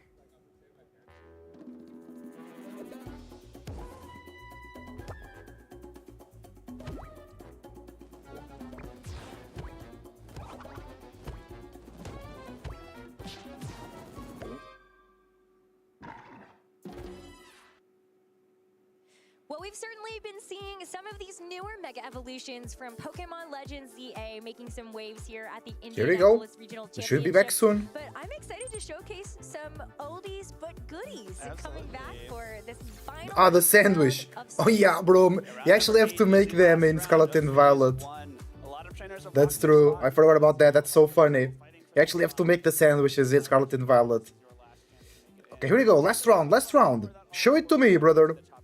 Show it to me. And this is where, people, it's already been quite a long day. But you got one more, you can get through it. And if you're in, every single win is going to help you out for that next day or next phase of Swiss that will be taking place tomorrow. Absolutely. Even if you go undefeated on day number 1, you can still miss top cut unless you win a couple on day 2. So you gotta make sure you win as many rounds as possible as quickly as you can. The difference between going into phase 2 of Swiss 8-0 and 6-2 is massive. But we are seeing some of our players to watch at an undefeated record. We do have Paul Chua and Wolf Glick, 2 of our competitors to watch in the 7-0 range. And of course, everybody that has a 7-0 record, they're already into phase 2, but you do want to keep racking up those wins. At the 6-1 record, we've seen a couple of these competitors on stream already. So Dalway, of course, still holding out strong in this first phase with a 6-1. Some other good names up there as well. All of us backstage have been rooting for Evan and Scott to cast Evan Scott. Maybe we'll get to see that tomorrow during phase 2 or even top cut, but not our focus this round. Let's jump over to those notable pairings to see who we will be broadcasting in round number 8, and it is going to be one of our players to watch, Wolf Glick, going up against Stephen Gillespie. We have some really Let's good go. matches though across the board. It's been so exciting to be able to watch what everybody has been bringing. Of course, we've seen a lot of Mega Charizard Y today. That has definitely been the talk of the town in terms of. Oh, last match is with Wolf. Wolf versus Steven. They both have on 7-0. Been very lucky to be able to feature multiple different sets for those Floettes, but we're gonna be kind of going back in time just a little bit here as we take a look at Steven and Wolf's teams. Now, Steven is a little bit, we're kind of stepping into the past, but like with a Mega Evolution. Yeah. Because Scoville we've already seen already on the stream, but Here we go. older Pokemon that has gotten a Mega Evolution in Legends EA, but Steelix. He's using Mega Steelix, bro. Long time. And it's been around for a long time, and it hasn't really been used in a lot of competitive. Wolf is using Mega Steelix. No way. It's really I tried Mega Steelix on stream, it felt really bad, but I always thought it had potential because of its ability by being boosted by the sand of T-Tard. And then you heal it with Sinistcha, maybe you give coaching to it with Sneasler. And the other guy is bringing a Spatra with Scoviller, bro, awesome. Awesome, this last match has been awesome. The team variety is so interesting, I love this. It really was, I think, most well known for the fact that you could get fast hypnoses with gravity, making those accurate.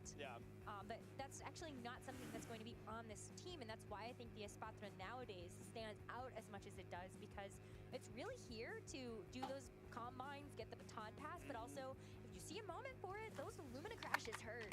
Yeah, they hurt initially, and also they lower special defense of the target by 2 as soon as it hits. So if you land one Lumina crash, the next one will be even more powerful. Steven's team a little bit different from the one we saw earlier on in the day. I think ideally you're passing to our Chalodon, whereas the one we saw earlier, I think there were 2 or 3 like pretty good targets.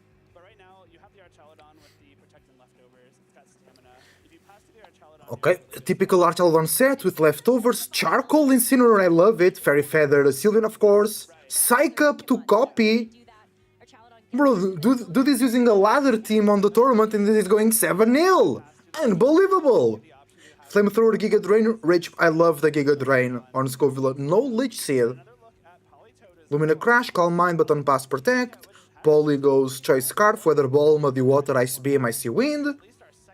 Ice Beam, Icy Wind, 2 Ice type. Oh wait, it's Choice Scarf Politoad! Wait. I didn't notice that, that's insane! Interesting, I love this. I love these teams.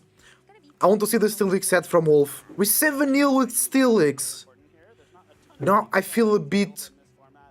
not dumb, but like I didn't fully understand I feel like I fully didn't understand something because I tried Steelix and I didn't work it out. I was using it different. Wide Guard, Heavy Slam, high horsepower, no coaching on the Sneasler, light screen on the Rotom to defend the Steelix on the special side. I was thinking no rock type attack on the Steelix, but he doesn't need it because the T-Tide is there to counter the Chars. Steelix has insane defense, it's crazy. Trick Room of the Sinistcha, of course. Rage Powder Protect. Swords Dance on the Talonflame, holy! Okay, that's interesting, that's interesting. probably want to avoid the Tyranitar until you've used Brave Bird at least once. This is going to mean that this Talonflame doesn't have Tailwind. Yeah. And that's where we look at the Sinistcha for the speed control on this team. If you so choose, you do have Trick Room as an option for the Sinistcha, and Steelix is one of the slower Pokemon. In its Mega Evolve form, it gets a huge boost to its physical defense, but as you notice there for a lot of Steven's team, it's mostly special attackers. So I wonder how much you're really going to be leaning on the Steelix in this case. Trick Room could still be very valuable. A lot of the Pokemon there for Steven's team are going to be kind of in like the middle portion of the speed, and then let's say that Espatra gets a speed boost, then you like to flip the speed order. If Trick Room goes up, Steelix should be attacking first right. Here we go. First turn of an awesome match here. Let's get it. Ooh, T-Tar Sneasler is the lead for Wolf.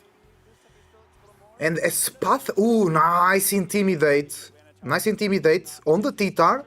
Should be White Herbs. There we go. Sneasler super fast. Wolf needs to be careful because Espath can one-shot the Sneasler if somehow it can attack, because Expatra has the speed boost ability, but it's gonna take like at least 2 turns. No, it's gonna take 3 turns to outspeed the Sneasler, because Sneasler's speed is doubled now.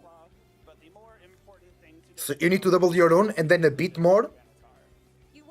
It might not be enough. I really like Espatra's design, I really like it. Insane can fake out here, but the fake out from Sneasler would be faster. T-Tar can go...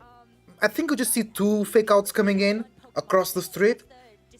Yeah, fake out Espatra and fake out from the Insane. No fake out from the Insane! Oh, interesting. The Titan could have knock off. Incineroar flinches because of the rock slide. Great turn for Wolf, double flinch turn, let's get it. You wanted one fake out and you got two instead. Pretty good first turn for Wolf there. I think the fake out into Espathra is certainly correct there. If you do happen to get that Lumina crash off into Sneasler, you are immediately knocking it out in one hit. The Incineroar not going for a fake out there, potentially trying to get some damage off with the Flare Blitz or even parting shot out. Give Steven a way to protect this Espathra a little bit more. Just unfortunately isn't able to because of that flinch. Now This music rocks, let's get it. Let's put the sound louder. Pump it louder. Just pump it louder. Black Eyed Peas was a banger back in the day. I want to see this Mega Steelix. I want to see the Choice Scarf Politoed in action. Close combat into the Insane. Should be a knockout. Boom! Bye bye Insane. Must feel good for Wolfie. Wolfie has a love-hate relationship with Incineroar. Getting a knockout there should feel good.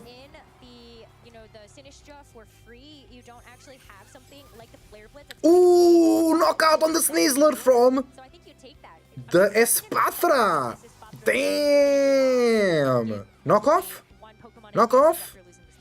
Oh, it's Colberberry. Nice. Oh, great survival. I think it's 3 turns of sand. No, it's 2 turns of sand. Speed boost. We have no weather control. I know, actually the Politoed can change the sand and make the Espathra survive in the end of the day. Onto something else. But like you said, I think that was a great call. Just getting rid of that Incineroar immediately. Show me the Steelix, Wolfie. Anything threatening your Steelix with Intimidate anymore. You take away a really good pivot option for Steven there too. So a smart targeting there by Wolf. I think you're very willing to trade. Espathra is so cool. I love it. I wonder if you actually end up baton passing into something like the Sylveon. Because you could, yeah. I think it really depends on Steven's last 2 Pokemon. If it's Archaludon and Politoed, which I somewhat expect. It's the Cine. It's gonna bring some healing to the Titar. And redirection, yeah, the Flash Cannon would be a problem. Oh, Titar was fully HP, so it doesn't matter. Yeah. It's a Titar Megastone, I didn't notice. But did you actually bring it? Because I think it's actually reasonable to assume that maybe you didn't. I think it's quite possible he didn't. You know, yeah. At Wolf's team, it's not very hospitable to Scovillain. Like, maybe you want to try and get burns on... Yeah, no, Scovillain is still good here, because you want to burn... You want to burn the...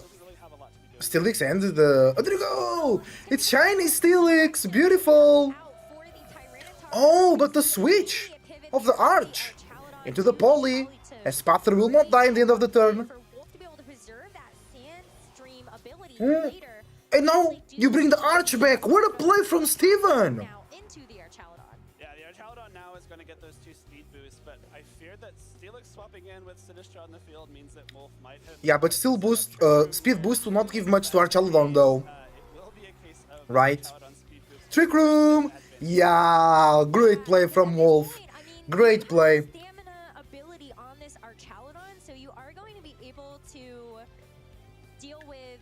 Now Wolfie can Mega Steelix and bring the Titar in, because the ability of Steelix is like Sand Force, which boosts its Steel, Ground and Rock type attacks in the sand. And Steel and Ground are Stab, so they get an extra boost. So Ground type attack into the Archaludon is super effective, boosted by Stab, boosted by Sand. I think it's like 30% boost, so it's insane. There we go, Sinistra comes back. It's the Titar coming in for the damage. And the Poly Scarf, so it's slow as hell on the Trick Room. Mega!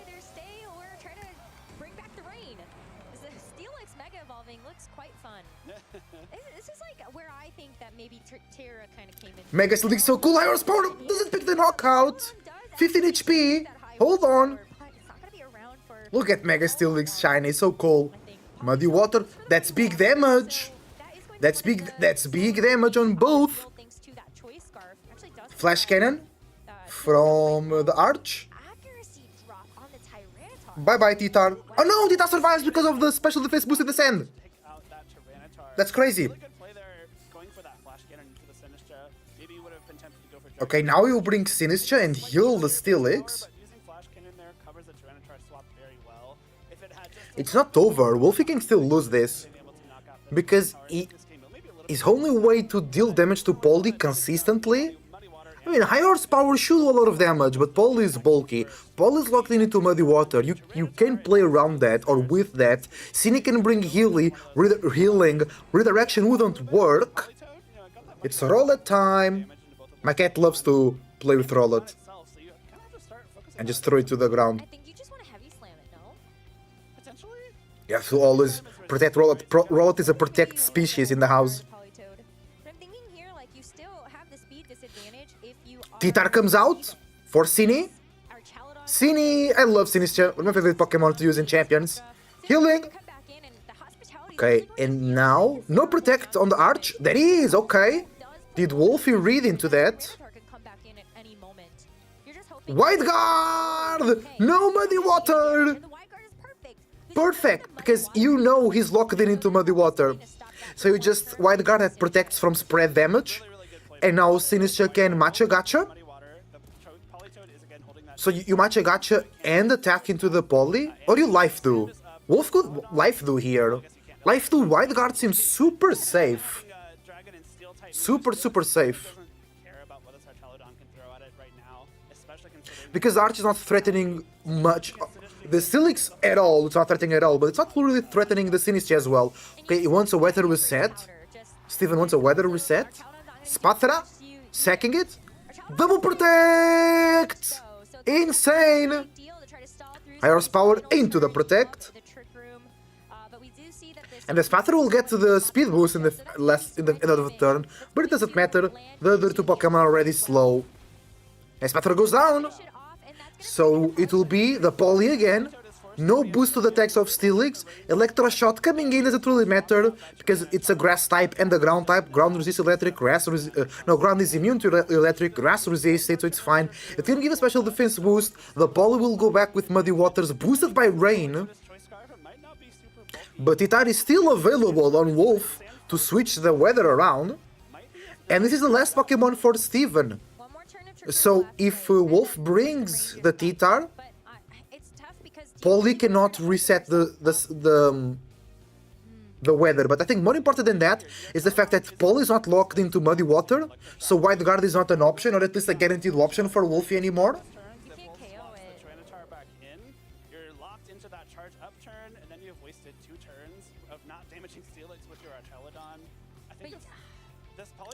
Yeah. It's a tough position for the Arch, but a good position for the Poly. Sinistcha comes out. Titar comes in. Protect on Steelix. Ooh, he tried a triple protect, that's crazy! Yeah, GG. Not gonna mess around. Has the high horsepower to get the knockout, but now you have to deal with this Politoed that Muddy Water, if it comes out, is going to knock out the Tyranitar from here, but it's in fact just Weather Ball. So that's It's rock type. 4 times resist. GG. Wolfie takes game number 1. With that rock type weather ball into the double resistant Steelix here, I think this is pretty wrapped up for Wolf. Well done. I see his team Volkswagen always keeping Sand safe, healing with Sinistcha. Well done. I think Steven needs the Scovillain for Flamethrower into Steelix, you know. Change the move, you know, and with the additional Pokemon in the back, I think you end up getting that Matcha Gacha. I think I would love to know how much Matcha Gacha does from Sinistcha into a Politoed target. I mean, I would guess it 2 KOs if the Politoed doesn't really have any training in its HP and special defense stats, but it was really big damage from the high horsepower. And the Titar surviving was so important as well. The special defense boost brought by Sand, I think that's probably max special defense Titar. To survive or it's no special attack investment on the Archaludon. Archaludon's weak to that. Sylveon is weak to the heavy slam. And Incineroar is weak to high horsepower. There's a lot of Pokemon on this team that just don't do well into it. But we didn't see Steven bring the Mega Scovillain. We didn't see the Scovillain at all. I have to wonder if it will come. Again, it's kind of tough to bring into Wolf's team, because even if you are able to get a burn onto something like Tyranitar or Sneasler. You have Talonflame that's immune to burns thanks to its fire typing. If Wolf does opt to bring the Talonflame, it's a great answer into that Scovillain. I think Wolf brings the Talonflame now because he suspects that Steven will bring the Scovillain. And Talonflame is a great counter to Scovillain and can one-shot, not one-shot it, but can do a lot of damage with the Brave Bird. Okay, Sneasler, T-Tar, here we go. And it's Scovillain, I told you. I think it's the right correction. You need that flamethrower for the Steelix, because Steelix has no special defense. Very, very, very, very weak. One-hit knockout into the Scovillain. That's 2 burned Pokemon on your side of the field. Can even protect the Espatra here, get a speed boost. The Unburden didn't activate on the Sneasler just yet, so that might actually give you a speed advantage into the Sneasler on the next Fake out into the Espatra. Okay, no Rage Powder from the Scovillain. Dragon Dance T-Tar! No way! Wolfie does like the flamethrower. He thought it was a Steelix switch. Steven thought it was a Steelix switch. No burn. +1 T-Tar. Ooh, that's gonna be good. I'm not gonna lean on Trick Room just yet. I've got this Dragon Dance Tyranitar. Now it is threatening a lot more damage. It means if you do go for a Rock Slide with this Tyranitar, you're maybe knocking out the Scovillain outright, and if not knocking it out, you're coming very, very close. If you have to trade getting burned for almost knocking out the Scovillain, I think that's a trade that's worthwhile. I still might have double protected on that first turn, because I think I would have liked to see if I get anything fun from the Moody boosts from the Scovillain. Oh yeah, not mega the Scovillain first turn to get a Moody boost. Could be really good, could be really bad. It can boost special attack, it can drop your defense, which would be really bad in this case. Protect Sneasler! Double Dragon Dance for the T-Tar. I think it's a double Dragon Dance for the T-Tar, because Giga Drain shouldn't be scary, because of the special defense boost in the sand. It's a second, I knew it! It's second Dragon Dance T-Tar! Boosting the attack, boosting the speed by 2 stages. Ooh, that's some damage though. I thought it would be less damage, to be honest. Are you watching the games? No, I'm playing right now. Welcome, Melody. I'm live playing against Wolfie right now. By the way, Melody, we have a challenger. There is somebody else wants to be the Ghost type gym leader on our community event.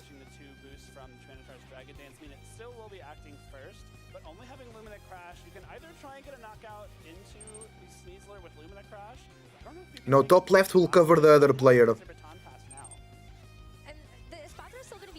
You don't want to cover the other guy. Ah, if I just put my face on the other guy, it's believable, I see. Okay, okay. But I'm curious to know what this Sneasler Double protect. Exactly. Okay, I understand, I understand. Bro, have you seen Wolfie's team? It's insane. We got the best for the end, for sure. Triple speed on the Espatra. Can now do the baton pass, but T-Tar is +2. But T-Tar is +2. You can't just switch blindly into it. A lot of damage is coming through. Gets to attack on this turn, it's because Espatra went for baton pass. And if the baton passes, it's probably into Archaludon. If you post-combat the Archaludon on the swap, you've gained so much more ground than if you happen to maybe catch the, try to Dire Claw and it go into the Archaludon instead. So it's really smart play here. The Unburden not being active, Wolf is very aware of that. I've been on Valorant for like 3 hours. Oh, you're on Valorant right now. I thought you were an Overwatch guy. Baton pass into Arch. You play anything, okay. Arch comes in. Yeah, Valorant usually puts people brain dead. That's a knockout on the Scovillain, +2! But now it's burned. So now it's a normal Tyranitar. +1 defense for Archaludon here. It's bad. Do we see a close combat? Do we see a close combat? Close combat! Is it enough? Yeah! It's not enough! Defense boost! Another one! And now the T-Tar is burned. So T-Tar needs to Dragon Dance more to get stronger. But Wolfie should be like... It's okay, because Skull Villains are off the way. My Steelix will not get burned, because there is no Skull Villain. So I just bring the Steelix, because Steelix doesn't care about Espatra. Steelix doesn't care about the Arch. But the Poly is a problem. I think Wolfie brought the Rotom, because he knew that the Poly was a problem. So if you bring the Rotom, you cover for the Poly. Hi, Momo. T-Tar can still be useful with knockoff to take items away. So still not a great spot for Steven to be in, but the Sarchaladon is your way back into this game. But you probably need, like, okay, so you're threatening Flash Cannon or Dragon Pulse if you want to get damage off immediately. Yeah. Or you have to switch in your Politoed to get the rain up. Right. Sand is about to expire. There's only one turn of Sand left. Protecting the Arch. Also kind of wait it out and see what's going to happen after this turn. Close combat into Protect. Ooh, Snizzler is going down. That's going to allow this Tyranitar to just Colbur. knockoff here. But it's not enough. Doesn't happen before the Colbur Berry activates. Yeah. It's not enough. I knew it. I knew it. Snizzler goes down. And you guys heard the crowd? Ooh, it was so cool. Bye-bye, Snizzler. But the sand is going, so the sand is expiring. There's not going to be any sand chip to actually deal any extra damage to this Espathra since it's expired on this turn. There's a huge survival for that Espathra. Getting rid of Sneasler means that close combat is no longer in play for Wolf. The Sarchaladon now is looking a lot better than it was. Okay, Wolf has to reveal the third Pokemon here. It's Cine!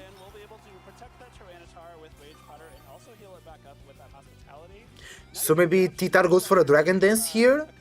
Dragon Dance Rage Powder? With two Dragon Dances, you become neutral, even with a burn, so it's a pretty good option. Because I'm pretty sure the Cine can redirect for 2 turns. I'm pretty sure.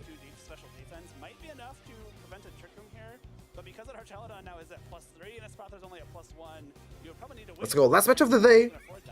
I think we end with a banger here. We can see Wolf Gleek use Mega Steelix. Who would have thought? Then that Trick Room's going up, whether you like it or not. Right, and especially if it's that Steelix in the back, I think that's not going to be great. Cine protects. Okay. Flash Cannon into the Sinistra. What? Knockoff. Takes the lefties away, but another defense boost. No more lefties. Lumina Crash into the Protect as well. Well done, Cine. Speed Boost. Speed Boost doesn't really matter. Espatha can't attack the T-Tar. It can pass it to Sylveon, I guess? And Sylveon can touch the Steelix because it does not have a Mystical Fire. So, hard for the Sylveon to do something here.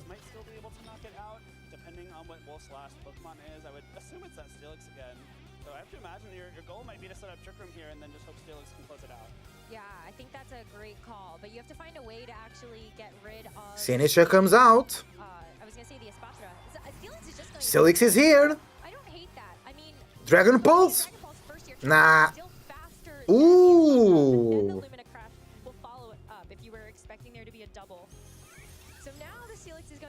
Okay.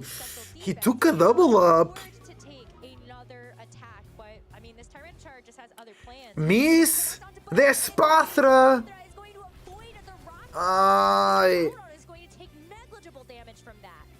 Because the Steelix is in a bad position.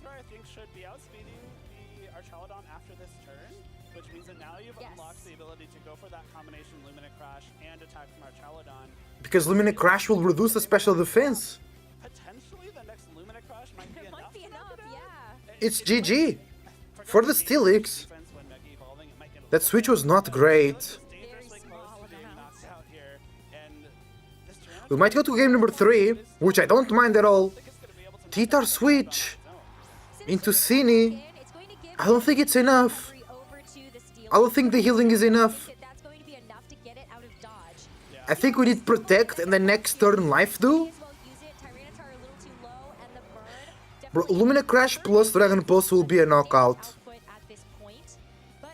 It goes into Cine! He was expecting a Protect. He was expecting a Protect. Dragon Pulse into the Cine as well! Big knockout! But the Steelix has something to say. Horsepower into the Arch. Okay. Okay.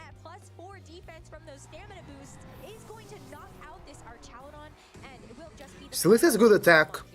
That was a really great play from Steven. You went for the Lumina Crash into a Tyranitar, which is often something you probably shouldn't. Yeah, it was dangerous play. Lumina Crash into the T-Tar, because the T-Tar is immune. Down to his final two Pokemon alongside Steven. What is it going to be? It's probably the Politoed again, if I had to guess. Ooh, but Politoed is good for Wolf, because Poly is faster because of the Chase Scarf, so the Sand comes after the Rain and clears it. And we do have Muddy Water, which would be very threatening, but again, Steelix does have that Wide Guard. Yeah, you could Wide Guard here, but I think you still have to worry a little bit about the fact that you did take a -2 to your special defense from an earlier Lumina Crash. Yeah. I think Politoed wins the end game. Because Steelix lost special defense, T-Tar is in the sand, but it's burned. Yeah, I think Poly just wins with Muddy Water now. Yeah, totally. Poly just wins. Poly just wins. Whether... no. Yeah. Double Protect. Lumina. Yeah. Ice Beam. Because of Wide Guard. Espathra will go down. Wolfie double Protect. Double Protect on both. So Espathra goes down to Sand.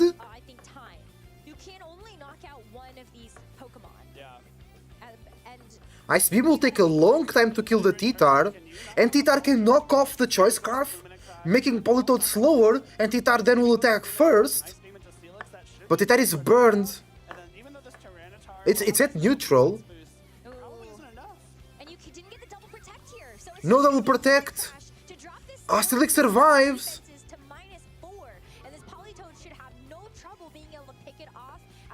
Ice Beam! It's enough. Because of the Lumina Crash. But Wolfie can just attack the Poly because Espathra is going down to Sand. He goes for a Dragon Dance! He's faster than the Poly now. He's now at +1 technically, because it's 3 Dragon Dances plus the burn. So it's at +1. Poly can protect. I think T-Tar dies to burn. Ice Beam plus burn. And you're still burned, so you're +1 attack, but you're not hitting at full power, because even though you're +1, you're still not... Oh no, T-Tar switched, right? Yeah, he dies to burn. Crit! Big damage, bro! I think a crit will pick up a knockout. We're going to game 3, let's go! We're going to game 3, bro, what a match! That second game was really well played by Steven here. And it was the Scovillain, I told you! Scovillain made a big difference. I think Wolfie now brings a Talon. After the Calm Mind and Baton Pass, comes back in, gets those crucial Lumina Crashes into the Steelix to set it up for a KO. Oh my gosh, that game went so long, I forgot there was a Calm Mind boost. Yeah. Also on Metalodon. Yeah. Right? I mean, so you don't even need the Electroshock there. I also forgot that Arch had a +1 attack boost. Yeah, that play where Steven Lumina crashed into the T-Tar slot, it was really good.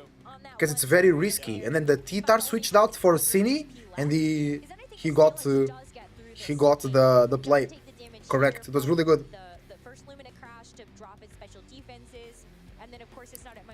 Because T-Tar is immune to Lumina Crash, right? Really interesting back and forth there, I think. Let's go game 3. What a bro. The last match and this match are being really, really good. Top sport over here. Top brain sport. Even after it's been able to get that Baton Pass off, proving that it is still very useful. That Scovillain did put a little bit of a damper on things.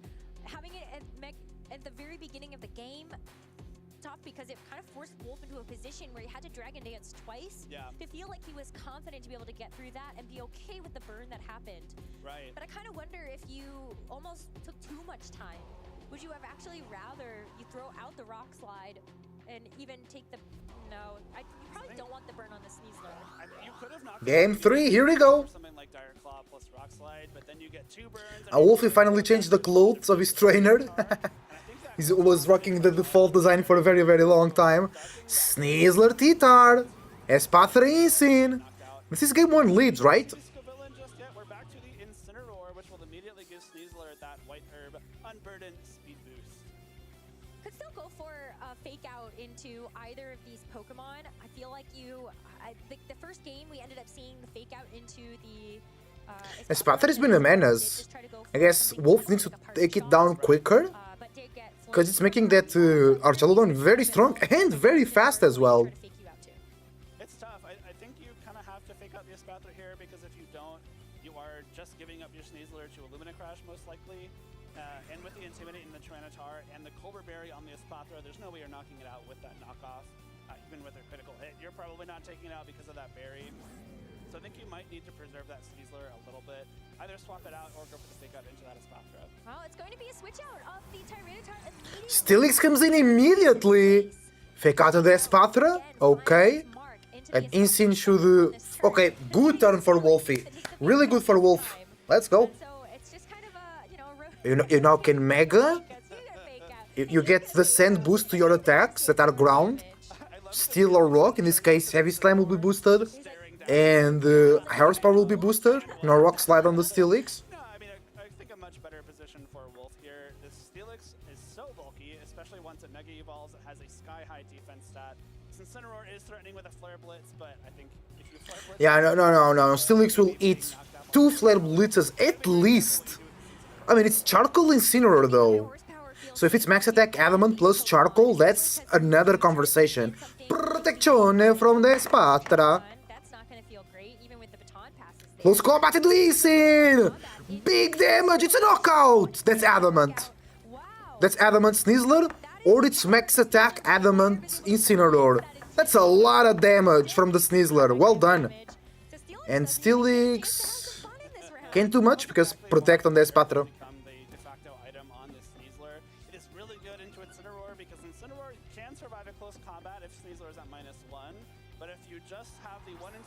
Scovillain is here! Oh, that could have been a... no! You can't switch it in because one, it's weaker since it's not Mega. Second, it doesn't have the ability to burn everybody because it's not Mega. But because you've already lost that Incineroar, the Steelix is at full power and is not necessarily being heavily threatened either by that Espathra. Well, you also can only have one Pokemon left in the back. I was going to say, what is there? You usually would have Archaludon and Politoed. Right. But Steelix comes out. Back to T-Tar. Okay.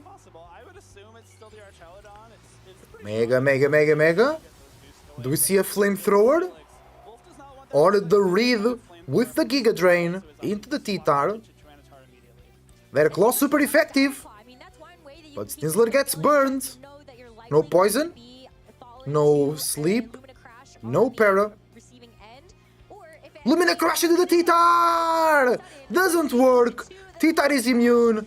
Flamethrower into T-Tar as well. No burn! Great play from Wolf. Super solid defensive play.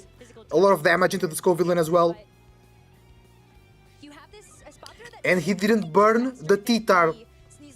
It burned the Sneasler, which was very different from last game.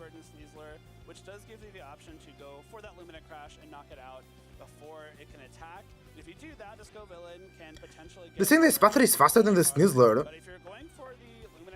Maybe. So it's not... I guess it doesn't need to be Adamant Sneasler to pick the knockout with close combat. Dire Claw. He wants some hacks there. Just Lumina. Yeah, I knew it, Sneasler was faster, I knew it. Because with Unburdened, Sneasler basically has two boosts. Oh, Rock Slide! Bye-bye! Burn! On the T-Tide again. But yeah, Caesar gets his speed doubled. So Espatra also got their speed doubled. And I think they need at least two more to get faster than the Sneasler. Espatra will go down to Sand soon. Oh yeah, you can't baton pass anymore too. True, I mean. And it's Arch. Espatra goes down to Sand. GG. GG. Steven collapsed in this game number 3. The Insane was obliterated. The Scovillain was two-shotted. The Espatra is now kinda useless. And goes down to Sand. GG. I know it's the last turn. So Espatra survives. Espatra survives. Okay, that's different. That's very, very different. Espatra will survive here.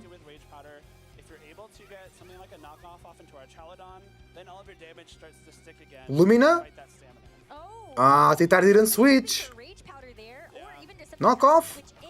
Cool. Oh, okay. So there's no Lumina crash damage onto the Tyranitar or what Steven was hoping for, and this Archaludon has been left on its lonesome.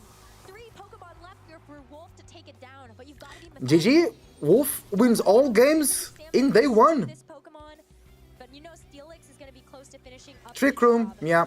One way to make sure that you've got the speeds in your favor is going to be setting up the Trick Room so Steelix can come in and finish the game. I think this is still a very, very strong position for Wolf. You do have to be a little bit careful about this Archaludon and its stamina. You can afford to attack it once or twice before you get GG's. the power off. I think Welcome, Dario. Glad to see you here on the stream, enjoying some Pokémon Champions. Yeah, switch T-Tide into Steelix, then bring Sinistcha out for T-Tide to give the boost to Steelix, then bring the Sinistcha for the healing into the Steelix. Great combo. Dragon Pulse into the Protect, awesome.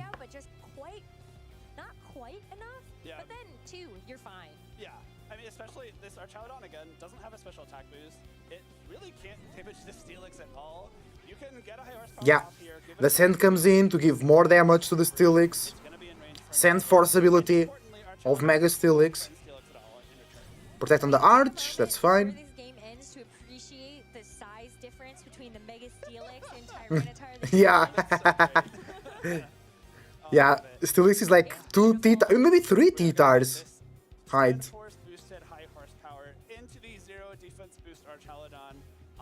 It survives with 15 HP, we've seen it before. Maybe that was a mean roll. No, it's enough. It's enough.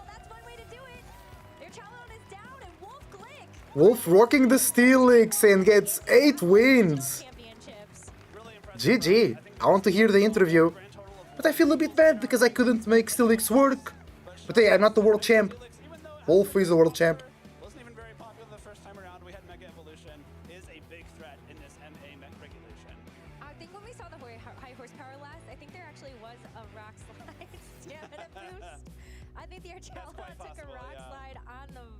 Oh, that's true. Last time there was a defense boost. That's true. That's true. So many boosts. You get a boost, and you get a stat boost. Scovillain didn't get a stat boost in this game, but I would have liked to see whether or not it could have. That's a really fun set between these two trainers. Yeah, very good game. Very good set. Super entertaining. Functioning in that second game, even after Steven going a little bit behind in the early game, able to turn it around and take us to a game 3. But the way that Wolf navigated this Scovillain made it really easy for the Steelix to come in at the very end and just clean right up.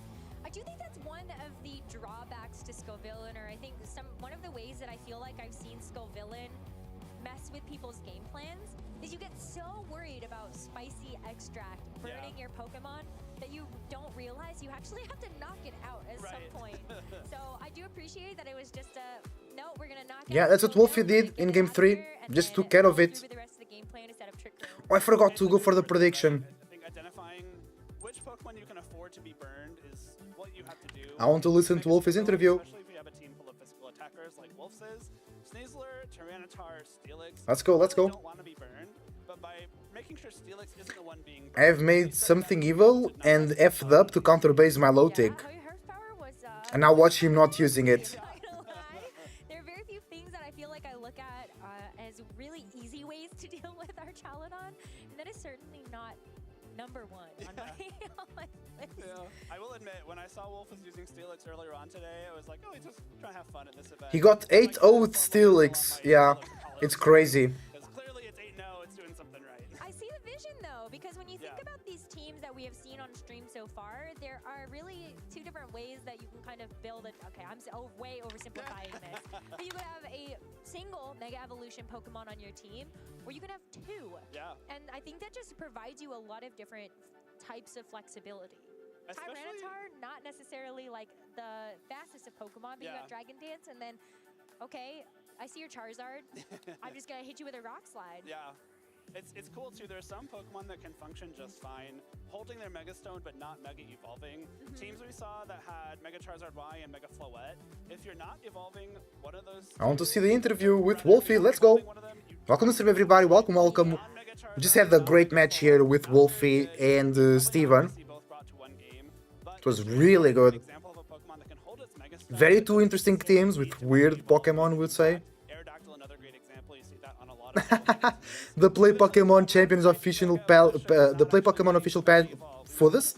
The Play Pokémon official page made a tweet with that famous quote from Breaking Bad. They can't keep getting away with this, and then it's a photo of Wolfie with his Steelix team. That's so funny, bro. That's so funny. You know, we didn't get a chance to see the Talonflame. And it doesn't have Tailwind, but I'm so curious to know about the instances where you want to Sword Stance it. I know. You know, what are you hoping to catch with those Sword Stance boosted Brave Birds and Flare Blitzes? It's just kind of fun to think about. Yeah, really cool, really cool. You've run out of things to say? I mean, we've had... Okay, Sierra, take it away.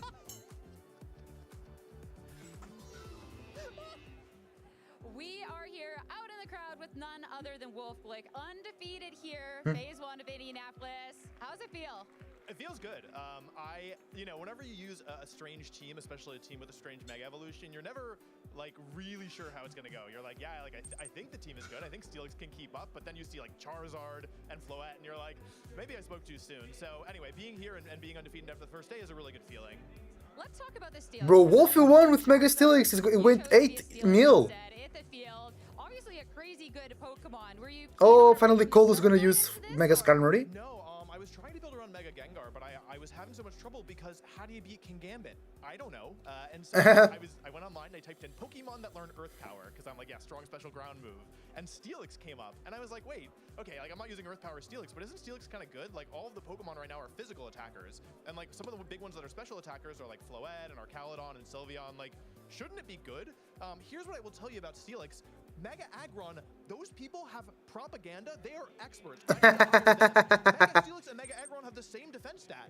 But all you hear about is how bulky Mega Aggron is. Mega Steelix can actually do damage, and it's equally as bulky. So, yeah. Good point. Tried it out, and I was playing around with it, and I was like, oh, it's fun. And it's a Mega I've actually used before. In 2018, I brought it to Dallas Regional. So, it's a Mega I like a lot, and I was excited to give it another go when I realized that I thought it could work. I mean, at this point, people aren't going to be counting out because this was a really impressive run. How has the day gone for you? Has it just kind of been sweeping, or how are the last matches? Can't wait for the video. Me too, bro. Simply, I played Can't wait for the video. One 2-game set. Every other one went to 3 games, and in 5 of those, I lost game 1. So I've been like freaking out all day. Like I sit down, I greet my opponent, I introduce myself, I play game 1, I lose game 1, and then I'm like, well, that can't be good, and I have to kind of scramble from there. But yeah, overall, I mean, I'm happy to, like, it's kind of a weird dichotomy because on the one hand, I feel like I got really beat up today. Like, I feel like, oh my god, I've had to work so hard. Like, all my but goes 8-0. But then my record like makes it look like it was simple. It wasn't simple. It was really difficult. So I'm honestly just grateful to make day 2, let alone be undefeated.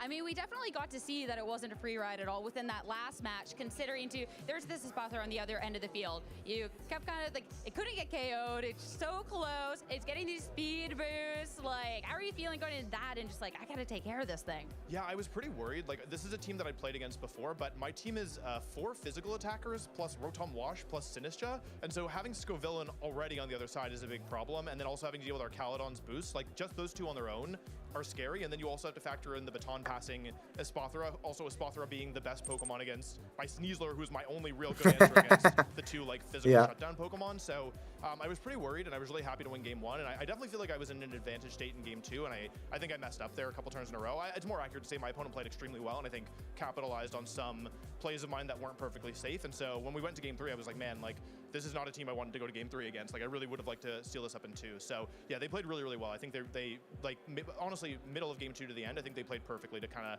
capitalize on some of my mistakes. Their opponent played well, but on game 3 they collapsed. On game 3 they collapsed. You're definitely no stranger to the Megas format. We are back with Megas. So were you extra excited with Champions knowing like these are Pokemon that I actually get to use again? Yeah, you know, Mega Evolution is so interesting. It's such a popular mechanic. So certainly out of all the mechanics we've had, it's the most popular. I kind of feel like I prefer Dynamax. You know, and like while I do think Mega Evolutions are exciting and you can do some fun stuff with, you know, more Megas that are more off the beaten path, I was like, honestly, for me, what made Champions exciting is the accessibility and how like how easy it is to get Pokemon in game now, and just the fact that it is a new game. And honestly, kind of a hot take, but I think that the lack of items might actually have a bigger impact on how the game feeling so different compared to Megas. Like Megas are kind of like restricted Pokemon, right? But we haven't played a format without Choice Band or Assault Vest or Life Orb. I mean, I don't ever remember playing without any of those items. So I think Megas are really fun. I'm excited to see them as they develop, especially the new Megas. See how if any of them Mega Pokemon Champions. But yeah, honestly, I'm just happy to Mega Barbaracle. Mega Barbaracle. Here, and I know you have friends here waiting for you. So final thing, any shout outs, final words? Yeah, absolutely. Oh my god, this is the highest pressure moment of the day. I can't forget anybody. Shout out to Yuki, Aaron Zhang, Dr. Aaron Trailer, Brendan Zhang. There's somebody else. That can't be good. As well as Yotam. And honestly, I have so many great friends and family rooting me on. And yeah, it's just, I think that, you know, this is my 15th year competing, and I know it's strange because I don't look a day older, 16. But I think that like as I get older and as I, you know, have more and more experience behind me, I am really just kind of struck by how lucky I am to have had such incredible people. Did someone call? Every step of the way, and I don't know. I think. Especially as we all, you know, we're all getting older, we all like have jobs and you know other commitments outside of Pokemon. I just feel really lucky to have had not only such a great experience growing up, but to continue to have such great people in my corner. As I continue to age. I mean, being able to have that support is always so nice, and I'm sure that support you can lean on going into Phase 2 tomorrow. Congratulations once again, and best of luck. As for us, it has been a great day here in Indy. We're so close to wrapping it up, and with that, we'll be sending to the lounge to end off our day. GG. Thanks, Sierra. It has been... Okay, that's really good. Let's check here just real quickly some of our players that we were looking for.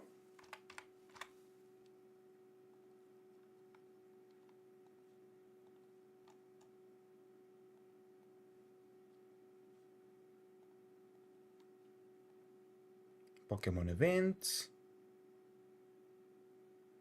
Indianapolis, pairings,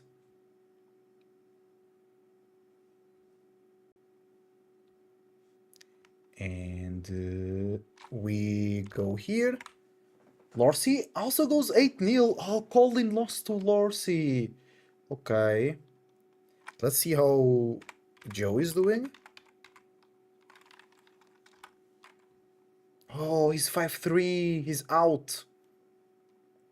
He lost his last match. He's out. Okay. Let's see. James. He's also 5-3. He's also out. James is also out. Okay. Let's see. Is the brother of Aaron playing? No, I think. Let's go back to the top. So, James Beck and Joe are out of the tournament. Wow. All those guys went through. Oh, the Mega Gengar player. 7-1.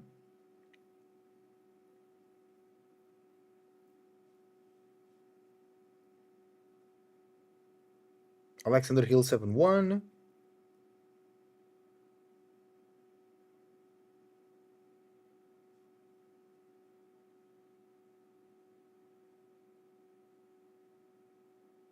Okay, cool. Everybody, tomorrow we'll be back to watch more matches than today. Thank you very much for watching. Your support is greatly appreciated. I wish you the best thoughts, ideas, feelings, and emotions, and a whole bunch of individuality, creativity, and responsibility as well. I can see that on the stream, Paul Chua also went 8-0, so 4 players, 8-0, Joshua Lorsi, Evan Scott, Paul Chua, and Wolf Glick. Congratulations to them. Tomorrow we'll be back here to watch perhaps the whole day. It's going to be a long time. Today was bad, they had some issues, and they're live for 10 hours, because I want to watch the final. So I don't know if we're going to watch the whole thing tomorrow. It's going to be less matches, it's going to be shorter. Well, we're going to see. Everybody, leave a like and subscribe if you're watching on YouTube. Follow the stream and subscribe to the channel if you're watching on Twitch. Welcome. And check my YouTube channel dedicated to Pokemon Champions as also Pokemon Trainer. Until the next one, I see you. Have a good night. Dusk or dawn. See you tomorrow, everybody. Thanks for watching. See ya.